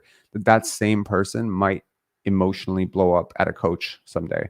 Or it's taking the good with the bad. But it's like, you know, as my old music teacher used to say, I'll respect my bad days if you respect yours, you know? So it's I'll respect your bad days if you respect mine, is what she said. So yeah, there's like a deeper conversation for sure to be had at some point when there's a little bit more time. But I think that it's really important that we not label people as autistic because they act differently than we do. That's a beautiful quote, though. I'll respect your bad days if you respect mine. Is that I have a contract I pass out to my team and my parents and all my families every spring before we start playing, you know, kind of like, hey, like, we don't attack umpires, you know, like, here's the fee up front, like, you sign this, you pay this, right? And a bunch of other rules, like, don't drink, don't smoke in the dugouts, you know, like, just stupid stuff. But what gets lost is, like, people are humans, you know, people mess up. And I'm putting that in the contract this year is like, hey, man, I'll respect your bad days if you respect mine, kind of thing. Because, you know, players fuck up a lot. So if I make a bad decision on the field, think about your son. Think about the bad day he had the other day. And guess what? He's playing again today. Yeah. I agree with you 100%. Beautiful. And I feel like that's probably the approach that Darko has actually taken. It's one thing to say it, though. It's another thing to be it. You know, you can say it, but if you don't, you know what I mean? Like, I think CJ Miles had this really brilliant rant about Darko Rajakovic where he said, yo, the way this guy's talking, I've been listening to a lot of people talk about Darko. I'm just genuinely curious how people are covering him and whatever. I listened to an extended conversation between, who's that guy that looks like a kid, but he has a JD Bunkus, right? So listen to JD Bunkus and Blake Murphy talk a lot about Darko Rajakovic and the Raptors. And this was like a month ago. And I just ended up like refreshing that podcast and seeing like how they felt. And, you know, ironically, Blake was very much firmly that Grady Dick is not going to be a rotation player this year, that it's not going to happen for him, that he's struggling in the G League, that that's such a huge bad thing, whatever. And they started talking about Darko Rajakovic. And man, like JD Bunkus is just like, yeah, like, man, if people heard what I was saying about this guy, like, they would not be too happy. And I'm pretty sure that if you saw JD Bunkus's private chat about what he says about Darko Rajakovic, you would probably get fired. But what I'm saying is that there has been such a bias in the way that he's been covered. Why? Because he's different. He's different. The way he expresses things is different. The way he talks is different. The way he looks is different. The way he stands is different. The way his face moves is different. He is actually a lot like Scotty Barnes, where he has, for whatever reason, learned to be himself. And one of the things that he is just damn enthusiastic. Like, he's just very, very enthusiastic. And it's very easy as a player to assume that that's fake. And so you should test it. And that's why it didn't work so well right away, because people were just expecting, the shoe to drop, the act to drop. And then you keep staying with this guy and you're just like, he's not changing. This is actually who he fucking is. And that was what CJ Miles brought up. He said, look, this guy, like the way he's selling this, he better not be a fake. Like, he better not fall off. Like this enthusiasm and shit. Like, you can't, like, after you get all like positive, enthusiastic, whatever, you can't now come into the locker room and be like bummed out, because it's just going to destroy your team. And he hasn't. Good, bad, ugly, losing streak, winning streak, he has maintained his focus and his integrity about him. And, again, what I said about, the theater employees and the volunteers, it's easy to treat the VIPs. I think like Scotty and RJ and Emmanuel quickly are judging him by how he treats his rookies. How does he treat a Javon Freeman Liberty? How does he treat a Jonte Porter? How does he treat a guy who's inevitably on his way out, like a Dennis Schroeder? Like, even that thing that I thought was like, oh my God, like, he gave Dennis the fucking chain after he had that really horrible game because he knew it was going to be his last game. There's one way to look at it, which is, inherently that's corrupt. It's another way to look at it and say that's actually a genuinely good human being, showing loyalty to his guy. And at some point, people are showing you who they are. Like, for instance, right now, if I don't know, Ghostface or myself, like, let's say Ghostface and I have a conversation, and let's just say Ghostface and I meet in person, and I'm just like, yo, Ghostface, let me tell you, I fucking hate this person, that person, this person who always calls in. I can't stand that guy. He's so annoying. I can't stand Vince. Yeah, I pretend to be his friend, but I don't really like him very much. How is Ghostface going to walk away from that conversation feeling about how I might talk about him to somebody else? See what I mean? Like, that is immediately. So it's like, to anyone out there who gossips, cut it out immediately. Do not do it.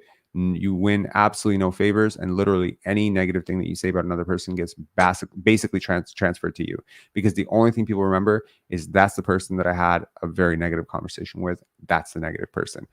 So the point here is, if I'm Scotty Barnes or I'm RJ Barrett, I'm not judging him by how he's talking to me, because I make a lot of money and I'm a very important player, on the team. I'm watching his interactions with Malachi Flynn. I'm watching his interactions with Precious Achua and Chris Boucher. Like, Chris Boucher is out of his rotation. Is he snobbish to him? Is he cold to him? Or does he bother to explain to him what is happening? How you treat the people that you do not use or do not have an immediate use for is, to me, the integrity of your character. And it's not possible to fake. I don't think, not for a long time anyway. You will always figure out who the frauds are. And these players, they all come from long lines of being lied to. They've been lied to by agents, lied to by companies. They've been lied to by stockbrokers and financial advisors. Everyone's looking for something from you. To find a coach that isn't like that is genuinely like just fighting for you, and he'll fight for you even after you have shitty games like Dennis, and he'll fight for you like he just like cares about you and just wants you to do well. Like, he was developing OG while internally everybody knew that OG was getting traded. Yeah. He was continuing to be very respectful of Pascal Siakam, even though Pascal Siakam was on the block literally the whole time. He never threw him under the bus. He never called him out. He never said, this guy's not fucking boxing out. What do you want? He always kept it 100. And so he walks in saying, I'm not going to blast you to the media. I will not talk about you to the media. He's clear on that. And he doesn't. Yeah. Even when he has every right to. Yeah. He had every right to. Man, it took a very, very patient, mature human being to not fucking trash Siakam the way that he was boxing out and playing defense earlier in this season. I know the media didn't cover it. They don't want to cover it. I'm saying it. He fucking missed assignments left, right, and center. He wasn't guarding the rim at all. He wasn't grabbing rebounds. And for him to come out night after night to watch a guy who's shooting 17% from three and fucking, I'm not saying he did it on purpose. I'm just saying, like, whatever. His mind was not in the right place. He was playing horribly. Like, you have a max player who's playing horribly, and you have a coach who's new, who knows that player wasn't even supposed to be on his roster, who knows that player is definitely not going to be on his team come All-Star break.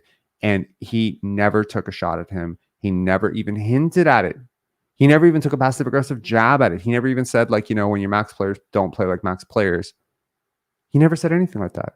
He kept it 100. And, he kept it, like, I don't know, like 100, but he kept it 100% integral. Yeah. Like, he kept his integrity about him.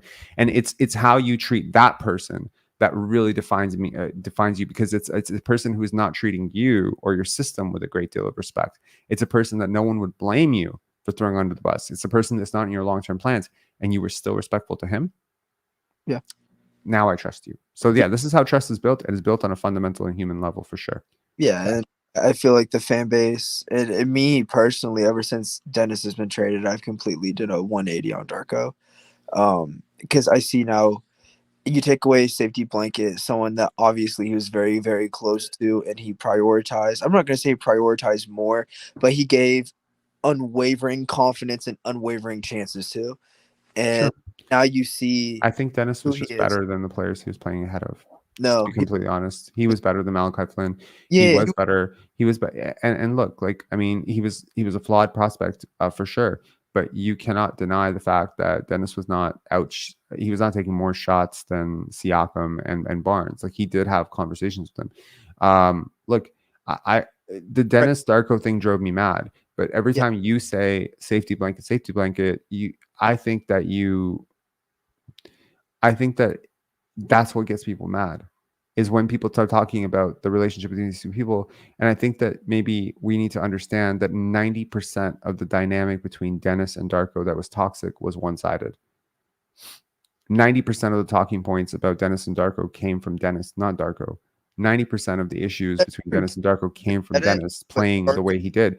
And look, at some point you have to show trust in players, right? You can't be wishy-washy. They know you have a long history with this guy. Also, you're a new coach in the NBA.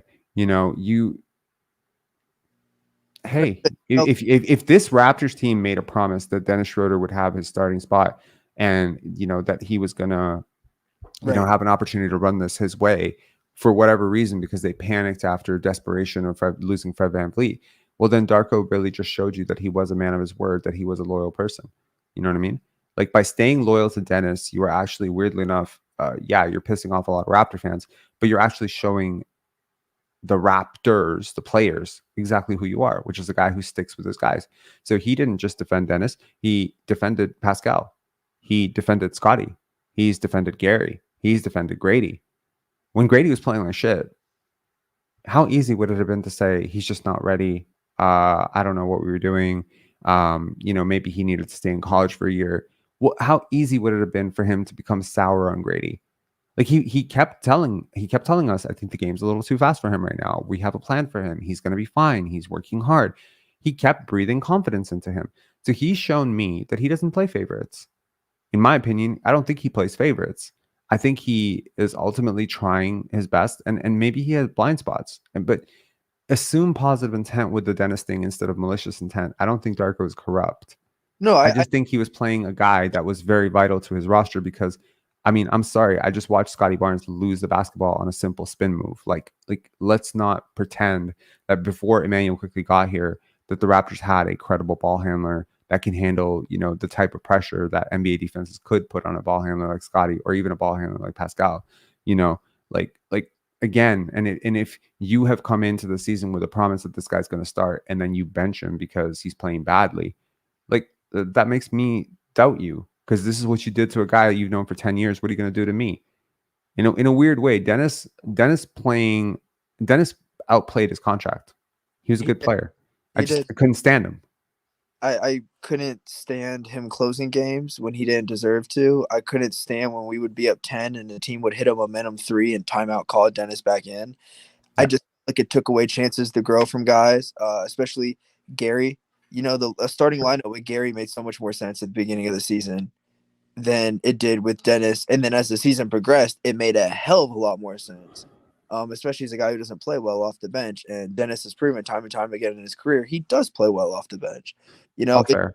But if you made the promise to Dennis when he was signing that he would be starting, and if that was said as a pitch to get him on the team, no then fact. breaking the promise because he's not playing well after 5 games is in fact breaking your word. Breaking your word with anybody is literally a cause for concern for me. Yeah, I agree with you. I just think that now I see who he is without the guy that he trusts. And now he has a bunch of guys that they're new to each other. You know, even guys like Scotty and Gary and Grady who have been here the whole year, and Jakob who's been here the whole year. They're still new. Sure. They still only played like 50 some games together, you know, and it's a lot better to judge him now as a coach in his lineups and his rotations and his plays and the decisions he makes than it did when Dennis was here, because it felt like Dennis could do no wrong at times. And I get it. I get that it's a guy he's loyal to. I get it's a guy who I think you have to refresh your take on this, man. I'm sorry. Like I'm sorry. Like I watched this entire situation unfold. As you know from listening to me, I was frustrated by it.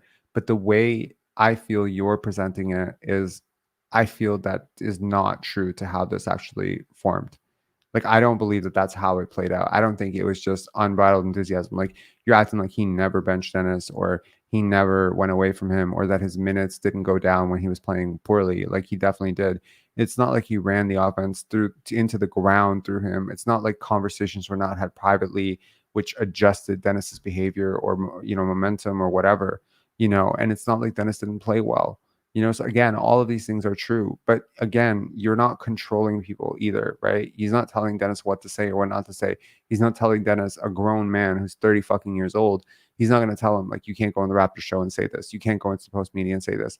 That's not his philosophy. So when you start, like, to me, it's like the reason I would start doubting a person, any person, is when your code of conduct changes with the weather. You tell me that you're not someone who's going to micromanage, you know, my media availability, and then suddenly the heat gets a little hot for you and I start fucking up a little bit. Now you change your entire philosophy on it. No, like, this is important. The Dennis situation played out exactly how the Dennis situation should play out. Dennis got better than he was at almost any other stop in his career other than maybe OKC, where ironically he was with Darko. He was coming off a World Cup win in which he was a very integral part. The Raptors, clearly not Darko. I think the Raptors clearly promised him an opportunity to start and to have his own team and to run it his way. The Raptors have been interested in Dennis for years. I promise you this, okay? They have been interested in him for years. They've been chasing him for years. And so before Darko got here, and a lot of this Dennis Darko shit started with Dennis saying, I'm here for Darko, I'm here for Darko, I'm here for Darko, which was a cap. Dennis is cap. His whole life is cap. He is not here for Darko. He was here for money and to start. He was here for opportunity. I'm sure the fact that Darko was here helped him, transition here because it was going to be a losing season. But he was here for opportunity because Dennis Schroeder has lost a lot of fucking money in his career based on bad contractual decisions. And he has one final shot to make a big bag. Yeah. And in order to do that, he has to show people that he's more than a scoring guard off the bench. And so understanding that you are holding somebody's potential next contract in your hands, there has to be the broader implication that this is not some fucking rec league that you're running where a guy plays badly and you get to bench him. It's the same thing with Pascal Siakam. You think I would have been like a little bit happier if Pascal got benched a few times in the fourth quarter when he's fucking up? Yeah, I would have. But he's also in a contract year. Again, it's different when it's loyalty versus corruption. And it's a fine line, and they do not look the same. But we cannot assume that just because a coach honors a commitment that is very related to a financial result for that player, that is not corrupt, in my opinion. In the business of basketball, it's not corrupt. It was corrupt. I just said you could just tell like some of the holes in his coaching is fixed now that Dennis is gone, in my opinion. I think they were generating some of the best offense in the league. They weren't hitting shots. 9 games in they were, and then it just went cold. The first 9 games were pretty good. No, and then it carried through. Their shot quality carried through till about the 40 game mark. They were tops in the league in almost everything. I'm talking quality of shots generated from 3-point land, from mid range, etc. They were even at the rim. They were executing quality looks. Pascal Siakam didn't want to he didn't want to box out. Okay, Dennis is rolling the ball up. Grady Dick and Jalen McDaniels forget how to shoot. OG Anunoby gets traded. All these things have nothing to do with Dennis and Darko. No, it's. I'm not talking result based. I'm just talking. If Pascal Siakam was a 42% 3-point shooter, he would be a Raptor. Oh yeah, that's what I'm saying. So if he had started his season playing the way he's playing right now for the Pacers, and trust me, there's no magic bullet in Tyrese Halliburton's hands that's making him like a 15 to 25% better 3-point shooter than he was with you. That's just not it. It's just how his season has gone, maybe how his mind was in terms of like the uncertainty of what was happening, and now he's settled in Indiana. He's playing a lot better now. Look, like the settling of Pascal Siakam is outside of the pay grade of Darko Rajakovic. Again, look, I think this debate could just go on for an hour. It's probably like not even like that we're too far apart. I feel like the verbiage around this implies corruption. And I want to say that it's not. I'm just going for, I feel like he's been a more complete coach since he got off of his buddy, like it or not. I mean, just even the way you say buddy implies corruption. You can't even help yourself with the way that you're tonally phrasing this. You just keep saying blank. You said blanky, then you said buddy. Again, every one of those things are implying corruption. Would you like me to phrase it? His only competent ball handling point guard. How's that? I feel like ever since we got off of Dennis Schroeder and replaced him with Emmanuel Quickly, someone who he was close to, and now someone who he's not. But he bent. But what does look, man? You're framing everything from closeness. Is he close to Scotty Barnes? Not Was yet. he close to Scotty Barnes before the season started? Every media availability that he did in the offseason, he was just talking up Scotty. He was talking up Grady. He was talking up, he barely mentioned Pascal. He barely mentioned Fred. So you just knew those guys were fucking gone, right? But it's like he barely mentioned those guys. He didn't talk about Dennis that much. He didn't spend all his post games talking about Dennis. He didn't be like, Dennis Schroeder is the best point guard ever. He didn't say Dennis Schroeder is an all-star. He didn't act like an all-star. He didn't give him shot selection like an all-star. Dennis's usage was not out of control. Dennis's usage was totally in control in the Raptors. I think it was like 22, 23, 24%. It's not like Dennis was like 29% or some shit like that. There was nights though when it could have got reeled in and it wasn't. There was nights it was and it could have got reeled in. Like, okay, for example, tonight, Bruce Brown. But you're asking him to control a player for a fucking coach who doesn't control players. He's never controlling players. He doesn't tell players, okay, you can't take the shot and you can take the shot. You're trying to build an offense in which players trust each other. And you're saying specifically micromanage just one player because I don't like this player and I don't like that you have a pre-existing relationship with him. How does that work?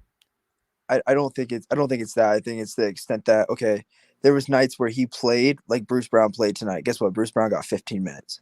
Bruce Brown did not close the game. There's nights where Bruce Brown plays really good and he closes the game.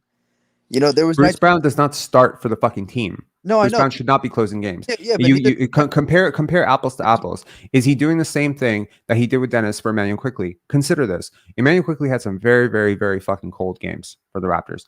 RJ Barrett has had some very tough games for the Raptors. Thanks. Have those people been benched? RJ sat twice when he was cold in the fourth, coming down to the wire. And in fairness, that may be also due to matchups. Okay. That may also be due to the fact that RJ is not like a vital component of your starting lineup. He's not like someone who just does, like, he's vital in the sense that he does something that nobody else can do, but it's not that your offense cannot function without that thing. If you want Scotty Barnes to, run 85 pick and rolls or like every single game, like, again, like, if you believe that Dennis Schroeder did not close every single game, but he closed a lot of games. And I realized that we spent a lot of time on this channel talking about it and saying, it's really frustrating. But dude, if this is the deal that they struck when he signed that he would be a starter, then not closing a game with him becomes controversial. Can I compare this to something I think that we'll get a little bit closer to this on? Sure. So Klay Thompson right now with Golden State, right? He's in a contract year, twilight of his career. But in many ways, Klay Thompson has made Steve Kerr's career as a coach. He hasn't. He has been. How has he made his career as a coach? He's been his second to third best player on many championship teams. No, he has not. Without Klay Thompson, the Warriors don't win 4 championships. Who's the best player on the Warriors? Best version of the Warriors? Kevin Durant. Who's the second best player? Steph Curry. Who's the third best player? Pre-ACL Klay Thompson. No. I never. take Draymond. Never, ever in the million years has Klay Thompson been a better player than Draymond Green. Not once, not ever. Anyway, so the point is, Steve Kerr, for the betterment of the team, has started benching Klay, a guy who he's been with his whole freaking career, a guy who's won 4 championships with.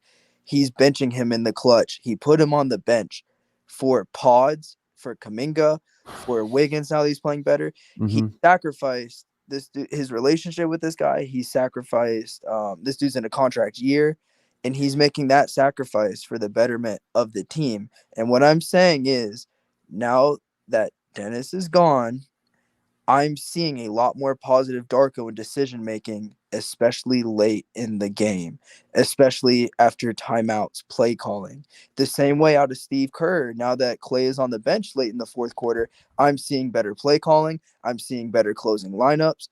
And guess what? They're winning because of it. How many games did you actually see Darko coach without Pascal Siakam, but with Dennis Schroeder as a starter? Oh, gosh, none. None at all. Pretty so, much. Look, the Dennis Schroeder experiment might have worked and might have even resulted in a 15-5 season. Dennis Schroeder was playing really well to start the year. I couldn't stand his personality, but he was generating really good looks for this team. And flawed or not, he was a vital component of some of the better parts of the Raptors season. That being said, as a personality, can be prickly. Things are not going well, he can be prickly. And it's a similar thing with Fred, right? When things are going really well and Fred VanVleet's on your fucking team and he's on a contract year, I'm sure he's a swell guy.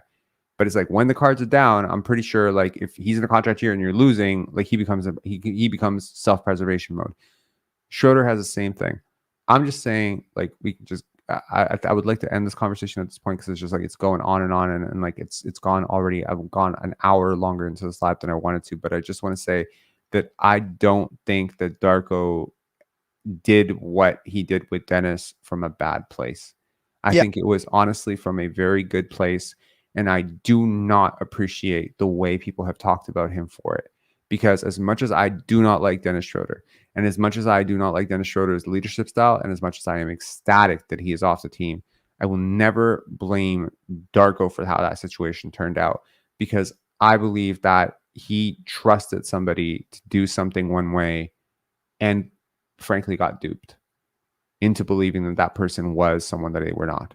Because you, again, and I say this as someone who leads with my heart on a lot of decisions.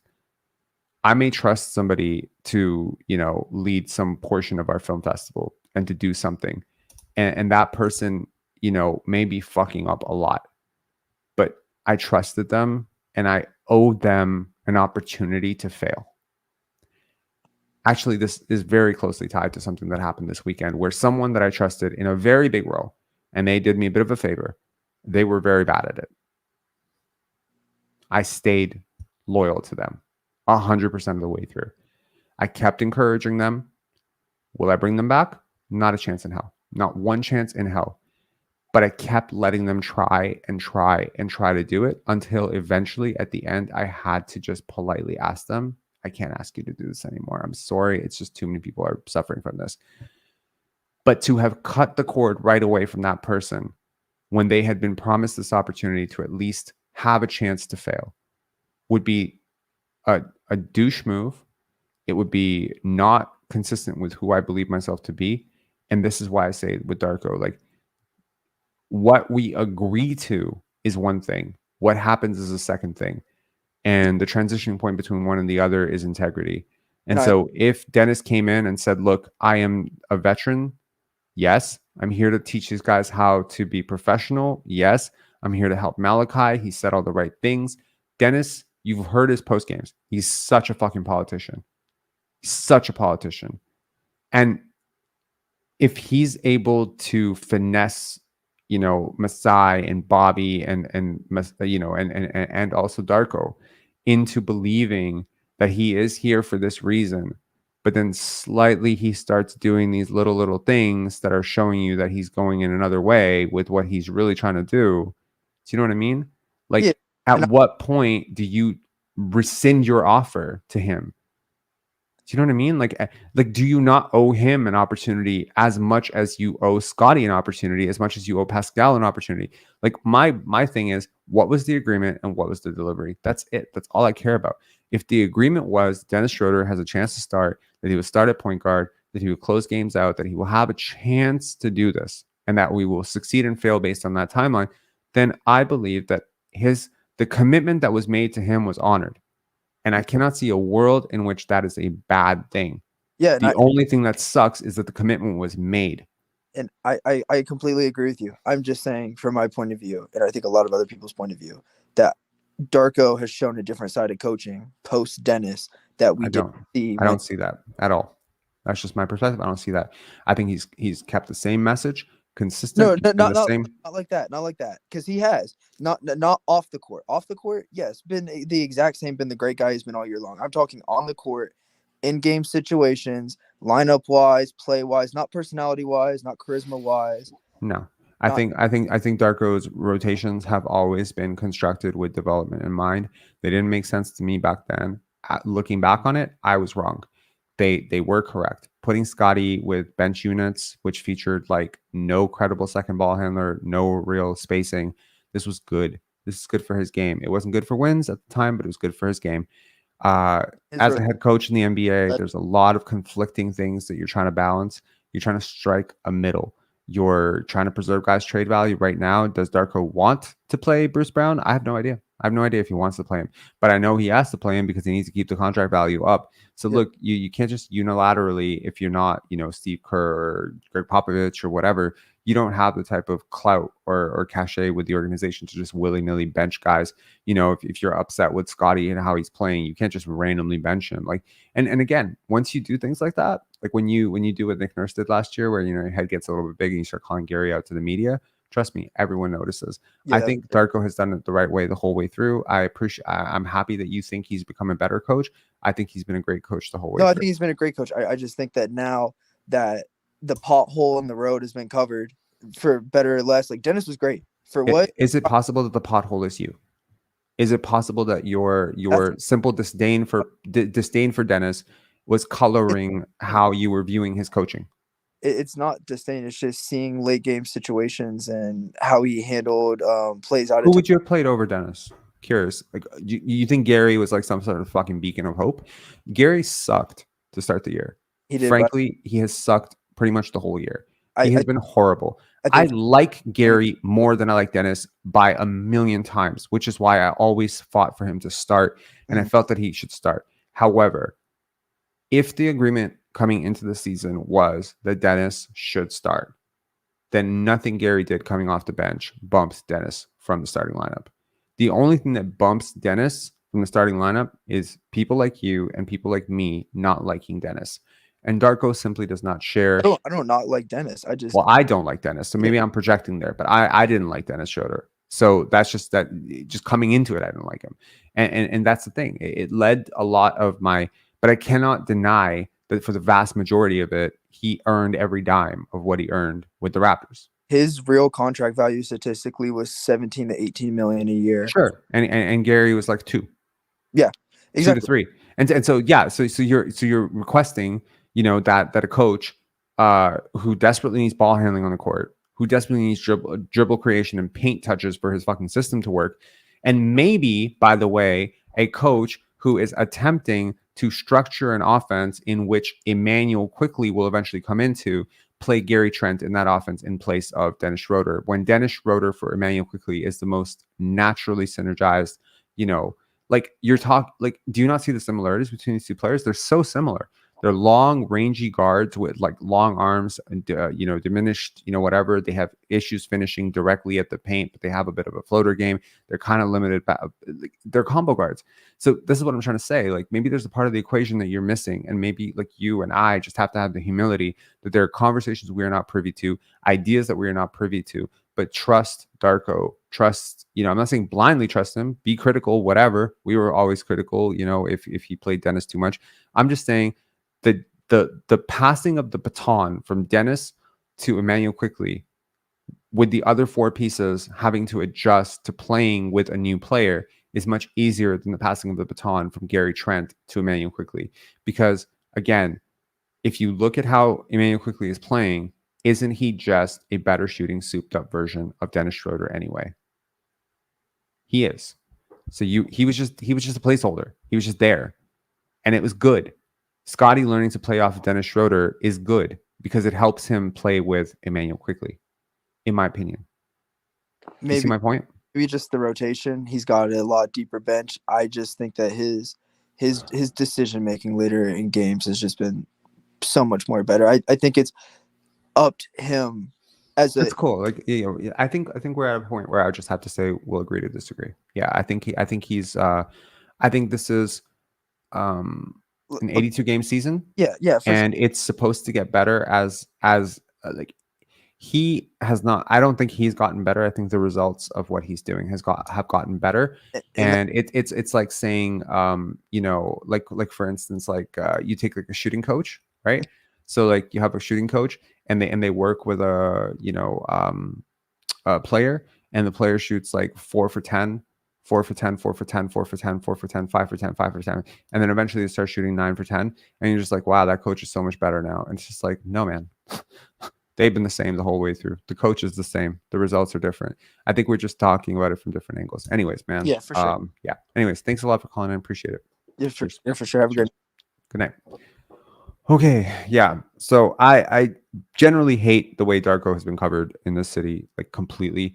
They talk about him like he's a clown. They clown a lot of things about him, which really, it grinds my gears because I know where it comes from. It comes from the way he talks. It comes from the way he acts. It comes from a general dislike for people who are different and people who see the world differently.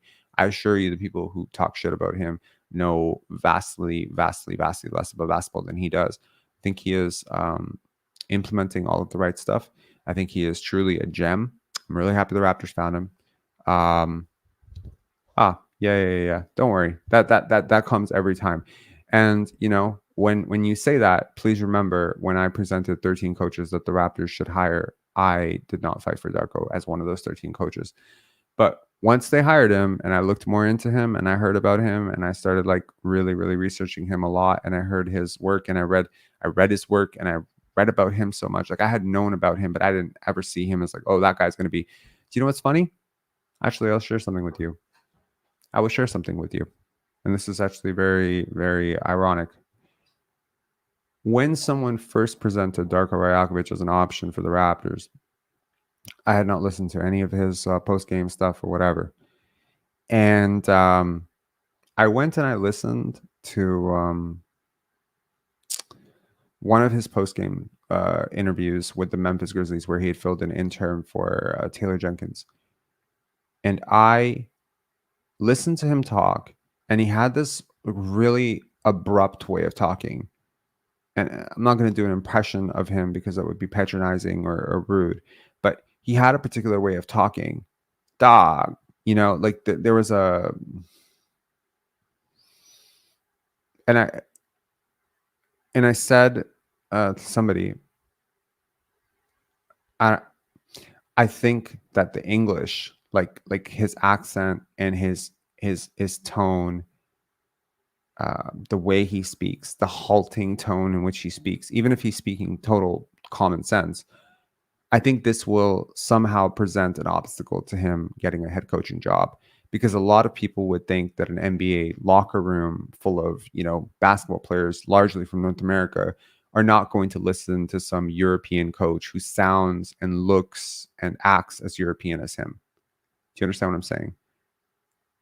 I dismissed him based on identity, and we come from the same city. And I did so because I assumed that no front office, especially, you know, any front office in the NBA, would take that risk. And I'm just here to say that I am very, very happy that Masai Ujiri and Bobby Webster are even more open-minded than I am, because they saw the essence of the person and they knew that, okay, yeah, sure. When the players first meet the guy, and trust me, I heard some very, very, you know, nasty reactions like, what, this guy, whatever. When you listen to the Canadian media talk about Darko, they talk about him in a condescending way. They talk about it in a way that you would talk about like a little kid that you don't like. You know, they talk about him like, trust me, it's there. You just have to listen for it. It is totally there. You know, there's just like this guy's like a drunk on coffee clown, you know? And I just want to say very firmly, he's one of the brightest basketball minds in the fucking world. Like really listening to him was refreshing for me. I felt like I was listening to a young Steve Kerr or a young Greg Popovich. Like they identified a gem in this guy. And by the way, I still stick by my initial, you know, I think Ime Udoka, Jordy Fernandez, and Jama Malalela were the three guys that I pushed for hard. I pushed for Becky Hammon as well to some extent.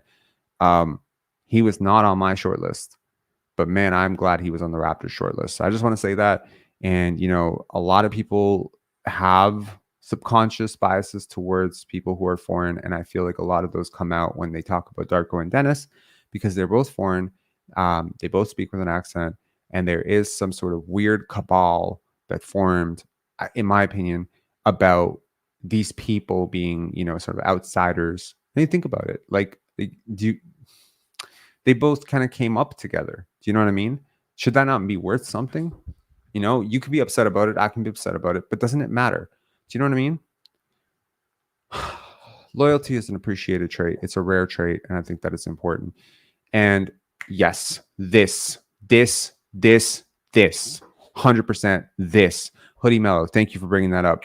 When Evan Turner, ironically, by the way, I was teased for having an accent. When I was 4 years old, I had an accent. I couldn't speak English. I was bullied for not speaking English properly. I was bullied for having an accent. Make matters worse, when I moved to Canada, I was bullied again for having an accent because I had an American accent and I said coffee all the time and people thought I talked weird. So I got made fun of for talking weird. I got made fun of for looking weird and looking different. Not fit in any room that I go into unless people are just remarkably weirdly diverse there. Like what I'm trying to say is when you get bullied for something, you often end up bullying others for something. Now, I would never bully someone for the way they speak or the way they talk, but man, sometimes I catch myself judging that part, you know, of like, do you know what I mean? Like for instance, like I got like my cousin like made me really conscious of the fact that I slouch my shoulders a lot. So now when I see someone slouching their shoulders, I almost want to like correct them on it. You know what I mean? Like we transfer that sort of shame and direction back to other people. And what I'm trying to say is that as someone who was picked on for how I speak, Evan Turner was also picked on for how he speaks. And what did he say about Darko? He said, hey, maybe you should have let one of the assistant coaches handle that rant. See what I mean? But if you're a good person, you don't think that way. And I'm glad that RJ Barrett and Emmanuel Quickley and Scotty Barnes, you know, Jakob Poeltl. Do you know what I mean? It's great. It's great. Masai Ujiri probably sees this because he's also someone, you know, there's some, I remember I've brought this up a couple of times. I met Masai Ujiri when he was an assistant general manager for the Raptors the first time. I remember being so blown away by his presence as a human being. Like I felt like I was really in I've met a lot of people who just pass around the NBA, like scouts or whatever, and you shake their hands, and maybe even some players, and you shake their hands. The presence, apart from the fact that they're extremely tall people, and you know, I'm not a very tall person, so I'm always looking up at them. Like you don't feel like you're like, you know, like shaking hands with like a god or something. You know, like you don't feel like your whole, you know, you're shaking hands with someone who's just like going to be a future president or something, you know what I mean? But I imagine if you were like a law school student who met Barack Obama, you would have felt that way, you know, like that charisma and something about. I'm going to bring Elliot Roberts on for like a minute. Elliot, what's up? Oh, geez. What's going on with your audio, man? Sorry, you have a lot of background audio going on. I don't know what's going on with you, man. Yeah, hold on. I'm just going to grab my... Let me come. Yeah, I'll come back and come back. I'll come back in. I'm ending the live, Elliot. I'm so sorry. Yeah. I've been trying to go for like an hour and I just keep talking. Yeah, my bad. But definitely next game. If you call in, I'll put you first. Appreciate it, man. Cheers. Yeah, cheers. Yeah, sorry. I wish I could keep this live. Like I like to keep these lives going for as long as people want to talk, but unfortunately, I do have to tend to my dog. He did have a very, very bad day, like to the point where he literally would not get up to go to the washroom earlier. He's been walking around a little bit. I can hear him. So I hope he's okay. I'm going to take him for a walk and then get to all the Penance stuff. But I just want to say, you know, I think judging people for speaking differently than us and looking differently than us and it goes right back to the Scotty thing. It goes to the Masai thing. And I was saying, like, when I met Masai, I felt like I was shaking the hands of someone who was very, very presidential or important or incredible. Like, it was the timbre of his voice. It was like the presence that he had. It was the amount of attention that he paid to me as some random person. It just felt like you were shaking the hands of someone who was about to do something amazing, you know? And look at him now. Like, and the only thing that you could think about that back then was an African general manager president in the NBA didn't exist at the time until he did it and became the most in-demand one. So it just takes someone to do it once, right? We're all different. Masai is different. Darko is different. European coaches don't usually succeed in the NBA. So this will be almost a first for a European-born, European-raised, not European-born and American-raised, Americanized. No. He sounds European. He has a very glaring accent. He is an extremely smart person, and he is battling a subconscious bias that exists in this country and in the United States that people do not talk about, which is linguistic bias and xenophobia and a cultural belief that one culture is worse than the other. And people don't talk about it, but it's true. So if you want to assume that someone is stupid based on the way that they talk, that's your prerogative. I will judge people on what they say than how they say it. And what I mean by that is the content of people's character and the content of their thoughts, as opposed to the image of their face, likeness, and the tone and their accent. These things are irrelevant. And frankly, I think Darko has forgotten more about basketball than most of the people who criticize him will ever know. Anyways, thank you guys. This conversation has taken a very strange turn. I think maybe, personally, maybe, I have just watched too many people with accents. May they be Indian accents, African accents, Serbian, Romanian, just people who are different, look different, act different, be passed up for role after role after role after role when they are vastly more capable than other people.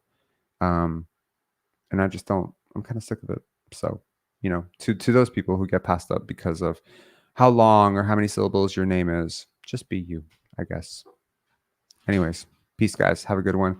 Make sure to hit like and subscribe. And hey, it's the first it's the first Pensari basketball podcast in almost 3 months where I didn't tell you to go check out Penance. Wow, I'm completely conflating these two companies. It's the first Pensari basketball podcast in a long time where I haven't asked you to go check out something at Penance, because Penance is over. But Penance is not over because I must do a lot of stuff for Penance now. So take care.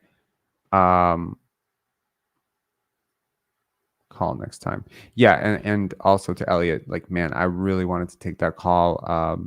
You're an awesome caller. I think the last conversation we had was incredible, but unfortunately I can't do it anymore tonight. So cheers, guys. Have a good one. Peace.